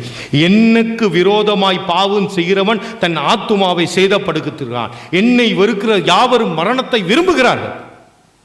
எங்க? இயேசு அங்கேயே சொல்லிட்டார். இப்போ நீங்க ஒரு கொஸ்டின் கேட்பீங்க, பழைய ஏற்பாட்டில் இயேசு பேசினாரா, சொன்னாரா? அத புதிய ஏற்பாட்டில் அவர் சொல்றதை வாசிப்போம். யோவான் 10:34 இயேசு அவர்களுக்கு பிரதியுத்தரமாக, தேவர்களாய் இருக்கிறேன் என்று நான் சொன்னேன் என்பதாய் உங்கள் வேதத்தில் எழுதியிருக்கவில்லையா? நான் சொன்னேன் என்பதாய் உங்கள் வேதத்தில் எழுதியிருக்கவில்லையா? Bible is great. நான் பேசினேன் என்று உங்கள் வேதத்தில் எழுதி இருக்கின்றது. எவ்வளவு கிளியர், எவ்வளவு தெளிவு. இயேசு தான் அப்ப பழைய ஏற்பாடு பேசுற. யோவான் 8 நாங்கள் கடந்து போவோம். 23 வாசிப்போம். இன்னும் பியூட்டி. அவர் அவர்களை நோக்கி, நீங்கள் தாழ்விடத்தில் உண்டானவர்கள், நான் உயர்விலிருந்து உண்டானவன். நீங்கள் இங்க இந்த உலகத்தில் உண்டானவர்கள், நான் இந்த உலகத்தில் உண்டானவன் அல்ல. அதான் உங்கள்கிட்ட ஒரு கேள்வி போட்டு, ஏன் தகப்பனில் அப்புறம் தரேன், உங்களுக்கு ஆன்சர் கிடையாது. குர்ஆன்ல அதுக்கான ஆன்சர் கிடையாது. அதனால நீங்க ஸ்கிப் பண்ணிட்டீங்க. தாப்படிலாம் ஏன் பிறந்தார்? பிறந்த ஆரம்ப ஆதாம் எடுக்காதீங்க. எல்லா மனிதர்களும் அப்படித்தான். அப்படியே 24 லிசன் வெரி கேர்ஃபுல்லி. ஆகையால் நீங்கள் உங்கள் பாவங்களிலே சாவீர்கள், என்னை வெறுக்கிறவர்கள் யாவரும் மரணத்தை விரும்புகிறார்கள். நீதிமொழிகளை சொன்ன அதே வசனம் இஸ் கோட்டிங். நீங்கள் உங்கள் பாவங்களை சாவீர்கள். ஏன்? நானே அவர் என்று நீங்கள் விசுவாசியா விட்டால் உங்கள் பாவங்களிலே நானே அவர். என்ன அவர்? 25 அதற்கு அவர், நீ யார் என்றார்கள். அவங்க கேட்கிறாங்க யார் என்று. நீங்க கேட்கிற அதே கேள்வியை தான் அவங்களும் கேட்கிறாங்க. இயேசு அவர்களை நோக்கி, நான் ஆதி முதலாய் உங்களுக்கு சொல்லி இருக்கிறவர் தான், சொல்லப்பட்டு இருக்கிறவர் அல்ல, சொல்லி இருக்கிறவர். நான் தான் பேசிக் கொண்டிருக்கிறேன். ஃப்ரம் த பிகினிங், ஆரம்பத்தில் இருந்து நான் தான் பேசிக் கொண்டிருக்கிறேன். டைம் காணாதல்ல, ஒவ்வொன்றும் காட்டுவேன். மோசையோட பேசினது ஜீசஸ், தாவூதோட பேசினது ஜீசஸ், ஆபிரகாமோட பேசினது ஜீசஸ். ஓல்ட் டெஸ்டமெண்ட்லையும் ஆதாரம் காட்டுவேன், நியூ டெஸ்டமெண்ட்ல நான் ஆதாரம் காட்டுவேன், தவறு விடாமல் ஒவ்வொரு வார்த்தைகளுக்கும். ஆகையால் எனக்கு ஆதாரம் காட்ட முடியாமல், சர்வமுள்ள இறைவன் என்று நிரூபிக்க முடியாமல் இல்லை. ஆனால் உங்களோட குர்ஆன்ல கேட்குற ஒரு கேள்விக்கு நீங்கள் ஆன்சர் கொடுக்குறீங்க. இல்லை, நான் குர்ஆனை படித்த காலத்தில் இந்த இஸ்லாமியர்கிட்ட எத்தனையோ கேள்விகளை எத்தி வைத்து கொண்டு இருக்கிறேன். கேட்குற ஒவ்வொரு கேள்விக்கும் தான் சொல்லுவாங்க, out of the topic, out of the topic. மரியாளுக்கு மட்டும் ஏன் முக்கியத்துவம், ஐயாவுக்கு மட்டும் ஏன் முக்கியத்துவம், அவர் மட்டுமே திருமணம் முடிக்க மாட்டார். கொஞ்சம் சிந்திங்களேன், வீட்டை போய் படுத்திருந்து. எல்லா மனிதர்களும் திருமணம் முடிக்கும் பொழுது ஏன் ஐயா மட்டும் திருமணம் முடிக்க மாட்டார்? சிந்தித்து மனம் திரும்புங்க. பிஸ்மில்லாஹிர் ரஹ்மானிர் ரஹீம். சகோதர சகோதரிகளே, சகோதரர் ராஜகுலசிங்கம் அவர்கள் அந்த கேள்விகள் தந்திருந்தார். அதே மாதிரி அந்த அவருடைய அமர்வில் சில கேள்விகள் கேட்டார். இப்போ நாம் நம்மட அமர்வில் சொன்னோம், இந்த கேள்விகள் தலைப்புக்கு சம்பந்தம் இல்லை, தலைப்புக்கு சம்பந்தப்பட்ட கேள்விக்கு நாங்கள் பதில் சொல்லுவோம்னு சகோதரர் பதில் சொன்னார். ஆனால் என்ன திரும்ப இப்போ கடைசி அமர்வில் சகோதரர் சொன்னார்னு சொன்னால், நான் இந்த கேள்விகள் கேட்பதற்கு காரணம் குர்ஆன் தெளிவில்லாத புஸ்தகம்ன்றதை காண்பிக்கிறதுக்கு தான் நான் இந்த கேள்விகளை கேட்டேன். அதுக்கு தனி தலைப்பு இருக்குது. குர்ஆன் இறைவேதமான்று ஒரு தனி தலைப்பில் நாங்கள் அதை விவாதிக்கணும். இது கம்ப்ளீட்டான புக்கா அல்லது இதில் குறை இருக்குதான்றது விவாதிக்கணும். இந்த சப்ஜெக்டை சகோதரர் சொன்னதுனால ஒரு விடயத்தை நான் பதிவு செய்கிறேன். அவர் சொன்னதுனால குர்ஆன் தெளிவு இல்லைன்றது தான் நான் இங்கே சமர்ப்பிக்க போகிறேன், அதனால தான் இந்த கேள்விகளை கேட்டேன் என்று சொன்னதுனால ஒரு விடயத்தை நான் பதிவு செய்கிறேன். என்ன காரணம்டா, இந்த விவாதம் தலைப்பு தேர்வு செய்து தலைப்பு எந்த தலைப்பில் நாங்கள் விவாதம் செய்யணுன்ற ஒரு முடிவுக்கு வரும் பொழுது நாம் முன்வைத்த தலைப்பு என்னென்னு சொன்னால், பைபிள் இறைவேதமா என்ற தலைப்பை தான் முன்வைத்தோம். அதை இல்லை நாங்கள் பிறகு பேசுவோம், அது அவசியம் இல்லை, இயேசு இறைவன் சர்வ வல்லமை உள்ள இறைவனான்னு பேசுவோம் என்று சகோதரர் தான் ஒரு ரிக்வெஸ்ட் பண்ணினார். அப்போ அந்த ரிக்வெஸ்ட்டுக்கு தான் நாங்கள் இந்த தலைப்பு தேர்வு செய்தோம். நான் இந்த காரணத்தை சொல்கிறதுக்கு இந்த விடயத்தை சொல்கிறதுக்கு காரணம் என்னென்னா, குர்ஆனில் தெளிவில்லை, அதற்காக வேண்டி தான் நான் இந்த கேள்வியில் கேட்டேன்னு சொன்னார் பாருங்க. அதுக்கு தான் இந்த தகவல் நான் பதிவு செய்கிறேன். இரண்டாவது, இவரே சொன்னார், வாக்குமூலம் தந்தார், இயேசு இறைவன் இரண்டு பேரும் வெவ்வேறானவர்கள், ஒரே நபர் இல்லை. அதுக்கு பிறகு சொன்னார், இந்த தியோலஜி இந்த நம்பிக்கையை நீங்கள் என்னட்ட கேட்டிருக்கணும், தெரியாமலா கேட்டீங்க, இப்போ தெரிஞ்சு கொள்ளுங்கன்னு. தெரிஞ்சுட்டு தான் கேட்டோம். என்ன காரணம்னு சொன்னால், நீங்கள் சபைக்கு அது பதிவு செய்யணும், ரெண்டு பேரும் ரெண்டு பேர் தான்ன்றது உங்களோட வாக்குமூலம் வரணும். ஏன் வரணும்னு சொன்னால், நாம் வாதங்கள் எடுத்து வைக்கும் பொழுது பழைய ஏற்பாடில் ஒரு வசனங்கள் நாங்கள் மேற்கோள் காட்டி வாதம் எடுத்து வைத்தோம். இறைவன் ஒருவனே. இப்போ நீங்கள் என்ன சொல்கிறீங்கண்டா, உங்களோட நம்பிக்கை சகோதரர் ராஜகுலசிங்கம் அவர்களின் நம்பிக்கையின்படி இயேசு பிதா இரண்டு பேரும் வெவ்வேறானவர்கள், ஆனால் இரண்டு பேரும் இறைவன். அப்போ எத்தனை இறைவன்? ஒன்றா ரெண்டா? ரெண்டு. இந்த வாதத்தை உங்களோட வாயால் வர வைப்பதுக்கு தான் நாம் இந்த வாதத்தை வைத்தோம். அல்ஹம்துலில்லாஹ். அந்த இரண்டு பேர், ஏன்னா நீங்கள் முஸ்லீம்களுக்கும் சேர்த்து தான் இந்த மெசேஜை சொல்கிறீங்க. கிறிஸ்துவர்களுக்கு ஒரு விதமாக அதை நம்புவாங்க. அது அந்த வாதங்கள் எடுத்து வைக்கும்பொழுது நம்ம சொல்லுவோம். ஏன்னா முஸ்லீம்களுக்கு நீங்கள் அழைப்பு விடுறதுனால, உங்களோட கிறிஸ்துவ மதத்தை நீங்கள் சொல்கிறதுனால, இறைவன் சம்பந்தமாக, அதாவது ஜீசஸ் இறைவன் சொல்கிறதாக இருந்தால் முஸ்லீம்களுக்கு தெளிவு வர மாதிரி சொல்லணும். இப்போ நீங்களே சொல்லிட்டீங்க, இயேசு பிதா இரண்டு பேரும் வெவ்வேறானவர்கள், முடிஞ்சுது. இரண்டாவது, அடிக்கடி யஹியான்னு சொல்லிட்டு வாரார், ஜான் த பேப்டிஸ்டை பற்றி சொல்லிட்டு வாரார். குர்ஆன் என்ன சொல்லுது? அதை என்ன சொல்கிறாருன்னா, யஹியாவும் ஒரே மாதிரி தான், யஹியாக்குள்ள பண்பே தான் இயேசுக்கும் இருக்கி, யஹியாக்குள்ள பண்பே தான் இயேசுக்கும் இருக்கி. அதே மாதிரி சொல்கிறாரு, மரியம் பாவம் செய்யாதவர், அதே மாதிரி தான் இயேசும் பாவம் செய்யாதவர் என்று சொல்லி ஒரு வாதங்களை கொண்டு வரார். யஹியாவை பற்றி குர்ஆன் என்ன சொல்லுது? இறை தூதர்ன்றது. அப்போ இயேசு யார்? இறை தூதர், முடிஞ்சது. மரியம் யார்? ஒரு சிறந்த ஒரு பெண்ணாக இருக்கிறார். அந்த அடிப்படையில் இயேசு ஈசா அலைஹிஸ்ஸலாம் சொல்கிறோம், சிறந்த ஒரு மனிதராக இருக்கிறார், முடிஞ்சது. இதில் என்ன வாதம் இருக்குது? அதுதானே பாயிண்டிங். இங்கே சப்ஜெக்டை என்ன? இறைவனான்றது வாதம் எங்கே இருக்குது? ஒருவரை புகழ்ந்து வச்சுக்கொள்வோமே. எனக்கு பாடம் சொல்லித்தார ஆசிரியர், நான் புகழ்கிறேன், இப்போ அவர் இறைவனா? இல்லையே. அளவு மீறி புகழ்கிறேன், இனி அளவு மீறி புகழ்ந்தால் இறைவனா? அளவு மீறி புகழ்ந்தன்ற ஒரு விடயம் தான் அங்கே பதிவு செய்யப்படுமே தவிர, அளவு மீறி புகழ்ந்தன்னு சொல்லி இறைவனாகுவாரா? இல்லை. அப்போ இந்த விடயங்களை சகோதரர் கவனிக்கணும்.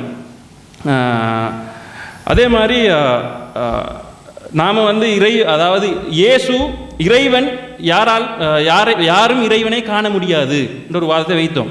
அதுக்கு பதில் சொன்னார். ஆனால் சில வசனங்களுக்கு மட்டும்தான் பதில் சொன்னார், எல்லா வசனங்களுக்கும் அதில் பதில் வரவில்லை. அதே மாதிரி அவர் என்ன சொல்கிறார், அந்த பதில் சொல்லும் பொழுது என்ன சொன்னார்டா, மனித ரூபத்தில் வந்தனால இறைவனை காண முடியாது, மனித ரூபத்தில் வந்தனால இறைவனை காண முடியாது. இப்போ எங்கட தலைப்பு என்ன? இயேசு சர்வ வல்லமையுள்ள இறைவனா? அப்போ சர்வ வல்லமையுள்ள இறைவன் இல்லைன்றதுக்கு ஆதாரம் நாம் சமர்ப்பித்தோம். ஏன்னா காண முடியாது.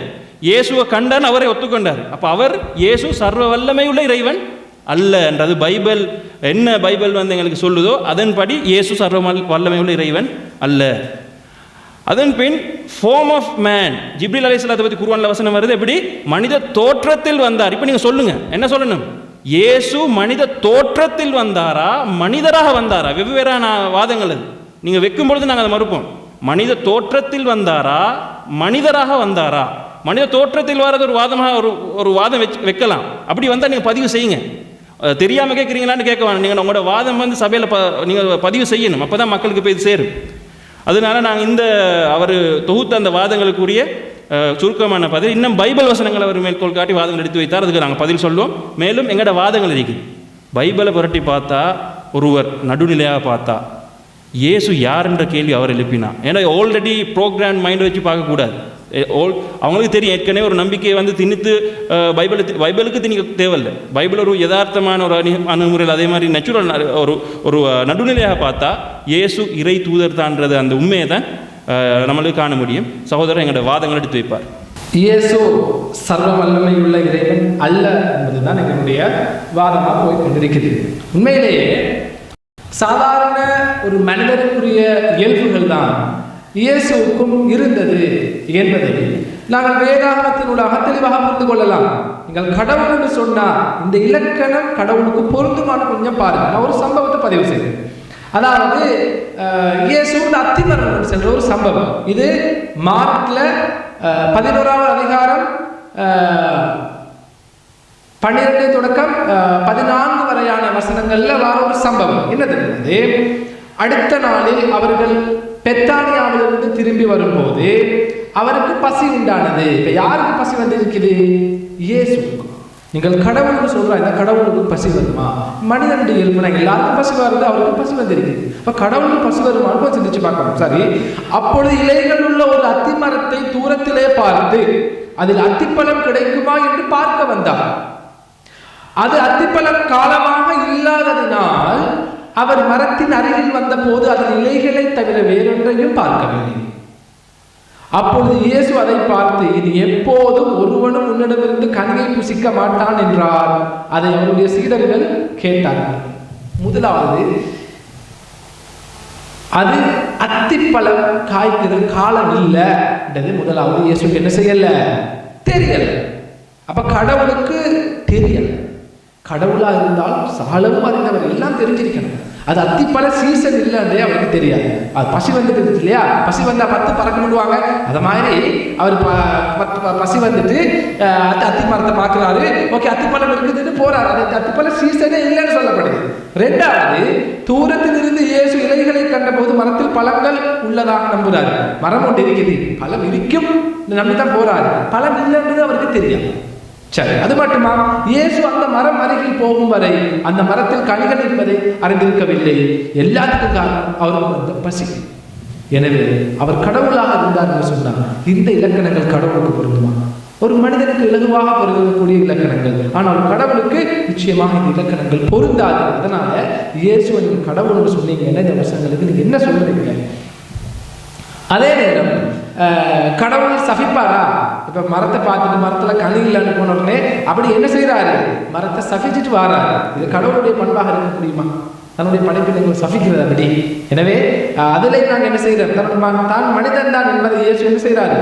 நிரூபிக்கிறாரு என்று பார்க்கிறார். அதே போல இயேசுக்கு பல விஷயங்கள் தெரியல. கடவுளா இருந்தால் எல்லாம் அறிந்தவர் இல்லையா? நடந்தது, நடக்க போறது, நடக்க இருக்கிறது எல்லாத்தையும் அறிந்தவர் தான் கடவுள். ஆனா இயேசு தன்னுடைய வாழ்க்கையில பல விஷயங்களை அவருக்கு அறிந்திருக்கவில்லைன்றதுக்கான ஆதாரங்கள் பைபிள்ல நிறைய கட்டி கிடக்குது. மார்க்கு 6:38 நீங்க பாருங்க. அதற்கு அவர், உங்களிடம் எத்தனை அப்பளங்கள் இருக்கிறது என்று போய் பாருங்கள் என்றார். அவர்கள் பார்த்து வந்து 5 அப்பளங்களும் 2 மீன்களும் இருக்கிறது என்றார்கள். உண்மையில இவருக்கு எத்தனை அப்பளம் எத்தனை மீன் இருக்குதுன்னு தெரிஞ்சிருந்தா ஏன் அனுப்புவானே? இதில் நீங்க பார்க்க போலீங்க, எங்களுக்கு நீங்க மாறி மாறி சொல்றதுனால இந்த டபுள் ஆக்டிங் ஃபில்ம் சொல்லுவாங்க இல்லையா? அது மாதிரி தான் இருக்குது. நீங்க ஒன்று மனுஷன் பண்பிக்க கொண்டே இல்லை, மனுஷன்ன்றீங்க, இறைவன்றீங்க, மனுஷன்ன்றீங்க. இதுக்கு எந்த டைம்ல என்ன செஞ்சாருன்னு எங்களுக்கு புரிஞ்சு கொள்ளலாம். அதே போல என்ன பாருங்க, நீங்க இயேசு அவருடைய தகப்பனை பார்த்து எவ்வளவு காலங்களால் இப்படி இருக்கிறது என்று கேட்டார். அதற்கு அவர் சிறு வயதிலிருந்து இப்படி இருக்கிற அந்த நோய். அப்ப எவ்வளவு காலம் அந்த நோய் இருக்கிறது என்று அவருக்கு என்ன செய்யல? தெரியல. இது மனித இயல்பு, தெரியாது. என்ன செய்வாங்க? கேட்டு தெரிஞ்சு கொள்றது. அதே போல இன்னொன்று பாருங்க, இயேசு பல சந்தர்ப்பங்களில் ஆச்சரியப்பட்டிருக்கிறார். ஆச்சரியப்பட்டாரு பாருங்க. நம்ம என்ன செய்வோம் தெரியுமா? நம்ம ஒரு எதிர்பார்ப்போட இருப்போம். அந்த எதிர்பார்ப்பு நடக்கலாட்டி ஆச்சரியப்படுவோம், அல்லது நம்ம எதிர்பார்க்காத நடந்து ஆச்சரியப்படுவோம். அப்ப எங்களுக்கு தெரியாம நாங்க எதிர்பார்க்காம நடந்துச்சுன்னு தான் அர்த்தம். அமேஸ்மெண்ட், ஆச்சரியம் எங்களுக்கு வாருது. இப்ப பாருங்க, மார்க் 6:6 பாருங்க. அங்கே அவர் சில நோயாளிகள் மேல் மட்டும் கைகளை வைத்து அவர்களை குணமாக்கினார். வேறு அற்புதங்கள் எதுவும் செய்ய முடியாமல் அவர்களுடைய அவிசுவாசத்தை குறித்து ஆச்சரியப்பட்டு மற்ற கிராமங்களுக்கு சென்று போதகம் பண்ணினார். இவ்வளவு செஞ்சு விசுவாசிக்கிறார் இல்லையே, இது ஆச்சரியமா இருக்கிறவருக்கு. அப்ப அவங்க விசுவாசிக்க மாட்டாங்கன்னு ஆல்ரெடி தெரிஞ்சிருந்தா இவ்வளவு கஷ்டப்பட்டு அற்புதங்களை காட்டி விசுவாசிப்பாங்கன்னு அவங்க எதிர்பார்க்க தேவையில்ல. அந்த எதிர்பார்ப்பு நடக்கல, ஆச்சரியப்பட்டு விட்டுட்டு வேற இடத்துக்கு போறாரு. அப்ப கடவுளுடைய தன்மைக்கு பொருந்துதா? நீங்க என்ன கடவுளுடைய தன்மைகளாக நீங்க எதை கருதுறீங்க? அதே போல மிக முக்கியமான விஷயம் இறைவன் எல்லாவற்றையும் அறிந்தவர். இயேசு அதை அறிந்திருக்கல, அந்த பண்பு இயேசுக்கு பொருந்தல, அவர் இறைவன் இல்லை.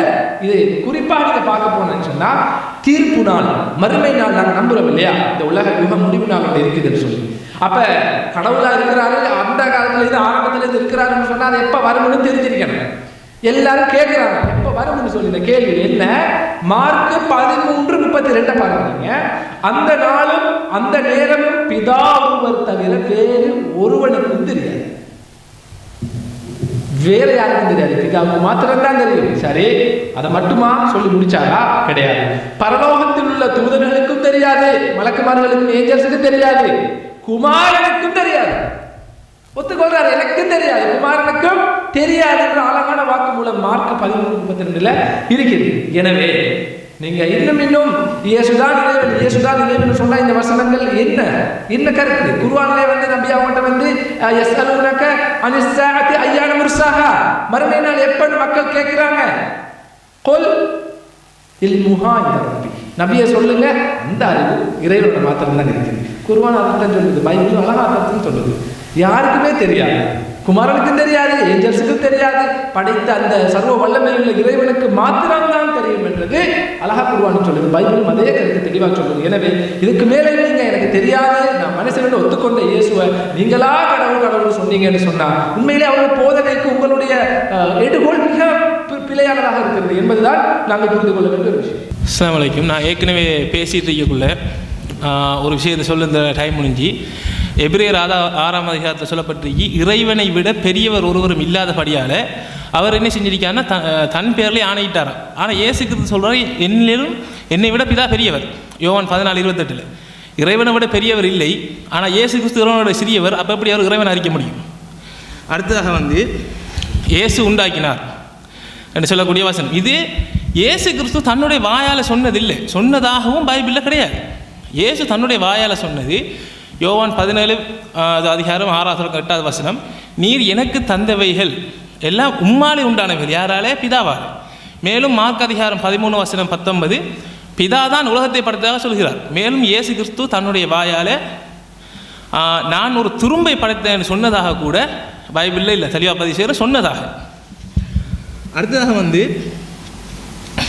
இயேசு கிறிஸ்து மனிதனாக பிரசன்னமானார். அதாவது யோவான் 1:18 சொல்கிறாங்க, ஏன்னா அவர் தான் வெளிப்படுத்தினார் அப்படின்னு சொல்லி. அவரை வெளிப்பட்டார்னு சொல்ல வராங்க. வெளிப்படுத்தினார்னு சொல்லப்பட்டது எப்படி வெளிப்படுத்தினார்? அப்போஸ்தலர் நடபடிகள் அதிகாரம் 2:22 இவர் சகோதரர் சுட்டிக்காட்டினார், நஸ்ரேத்திய மனிதனாகிய இயேசுவை கொண்டு தேவன் உங்களுக்குள்ளே பலத்த செய்கைகளையும் அடையாளங்களையும் அற்புதங்கள் நடப்பித்து அவைகளினாலே அவரை உங்களுக்கு வெளிப்படுத்தினார். இவைகளினால் அடையாளங்களினால் அற்புதங்களினால் இயேசு கிறிஸ்து வெளிப்படுத்தினாரே தவிர அவரை வெளிப்பட்டாருங்கிறது அர்த்தம் கிடையாது. மேலும் கிறிஸ்தவத்துடைய ஒரு அடிப்படை பேஸ் நம்பிக்கை என்ன அப்படின்னு சொன்னால், இறைவன் சுயமாக அவராகவே வந்தார் அப்படின்னு சொல்லி, இறைவனாகவே வந்தார் அப்படிங்கிறத நம்பிக்கை. ஆனால் யோவான் 8:42 பார்த்தீங்கன்னு சொன்னால் அவர் சொல்கிறாரு, நான் சுயமாக வரவில்லை, பிதாவை என்னை அனுப்பினார். உதாரணமாக இறைவன் முடிவு பண்ணுறாரு, இந்த மனித குலத்தை ரசிக்கிறதுக்காக இங்கே வாரேன்னு சொல்லி வந்துட்டு அவரை சொல்கிறார், நானாக வரலேன்னு சொல்லி. அப்படின்னா இறைவன் பொய் சொல்கிறாருன்னு அர்த்தம். மேலும் அப்போ இறைவன் பொய் சொல்கிறான்னு சொல்லி அர்த்தம் எடுக்கலாமா? என்னாகும் அதிகாரம் 23:19 இறைவன் பொய் சொல்பவர் இல்லைன்னு சொல்லப்பட்டுள்ளது.